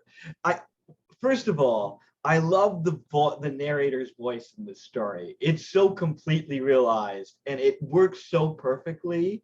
Like you perfectly capture the kind of nosy neighbor thing and his like his curiosity, but also like you get at like his ingrained assumptions at the world about the world at the same time, all in this kind of folksy voice. And it's very funny, it's very effective, and it's very well suited to the larger story here, which is actually like a really as like light and humorous in tone. I guess maybe light isn't the right word, but as much of a kind of like slapstick dark comedy as this kind of is, like there's some real potent existential shit going on under the surface here. And like the way you like turn this like really absurd mystery of how this guy ended up dead in his own rafters into like this meditation on like how unknowable like we are to each other, and like how broadly absurd and beyond comprehension death is, even like on a conceptual level. It all sinks together really good, and it's a really like it's one of these wonderful pieces that's legitimately very deep without like having like a feeling of like profundity or pretension or anything. It's just it's really fucking good. It's really good, Tyler. Great story. Thank you. Thank you. Yeah, I Like really I said, I like. just Oh, sorry. go ahead. Oh, I was just gonna say I really like the order that you present the sensory details in, and I mentioned this in the chat, but like where at first he's like fixated on like, well, can I catch this guy when he fucking falls or whatever, but then it's like the rigor mortis, like what does rigor mortis feel like? Then he moves on to the smells, and it's like that's kind of like the way it seems like it would hit you if you're in that situation where like like it's a stressful situation first of all, so you're processing it in like the way you can. Basically you're processing it in an order that may not seem like immediately like the order you do it in, but it feels very real. It's very really cool. Thank you. Thank you. Yeah. Like I said, I'm just finishing that. I'm going to chop it around some. So Yeah. hopefully you'll be able to see that published somewhere soon. Awesome. Sweet. Yeah. It's Good luck. I wrote stuff in chat about it if you want to read it. just building Okay. off what Rudy just said, though, like you really are a master of like gross procedural detail. Like the story we published earlier, Red Mass, where like so much of the story is them trying to figure out how to move a dead, decaying horse out of a stream. And this is like similar and different, right? Like this is tonally very different than that story, but like you have a real knack for getting like really deep. Or the piece that we published about the guy who's transformed into the stray cat, right? Mm-hmm. Like once again, it's this like really phenomenal obsession with like the gross, nasty details of life that we generally like cover our eyes and just don't want to think of. We don't want to know how the sausage is made, right? Like most of us go through life being like, I just don't want to fucking know. And your story is just like hone right in on that in a really remarkable way that makes it like entertaining. Yeah, it's still gross, it's still nasty, but it's like entertaining and illuminating to like see this process work out, as like nasty as it is, right? Yeah, Red Mass I think is kind of in the same vein as this one, because it's like, do you let me just ask you a question. Do you have any Civil War burial stories? Like, because I mean that I know it's a weird question, but like as someone who I don't know is maybe a connoisseur, I don't know if that's the right word, of like Civil War burials, like your stories, your style, I don't know, it seems to fit that type of like deal. I don't know. I'm just saying. I'm not suggesting anything or any publications that might publish any such things. But no, I was just. But Red Mass really hit me as something that was similar to this one. It's the same type of detail, same lavish type of like lavish details of things. They're uncomfortable, and I really love it. No, I don't have any of those stories. That's something I might look into. Sweet. Thank you so much, Tyler. And I'm dying here, so I think we're gonna call it there. I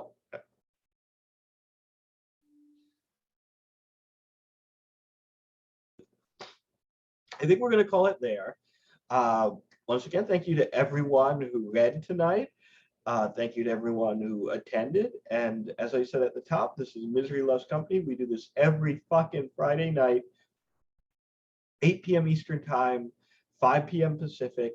Anyone is welcome to join us. Anyone is welcome to read their work. Anyone is welcome to just come by and hang out and lurk. We tweet out the link to the Zoom meeting a few minutes before we begin. Our Twitter account is @MiseryTourism. And God damn it, I almost fucking made it through that without coughing. Anyway, thank you guys. I think we're gonna call it there. I'll leave the meeting open as usual though. All right, fuck it.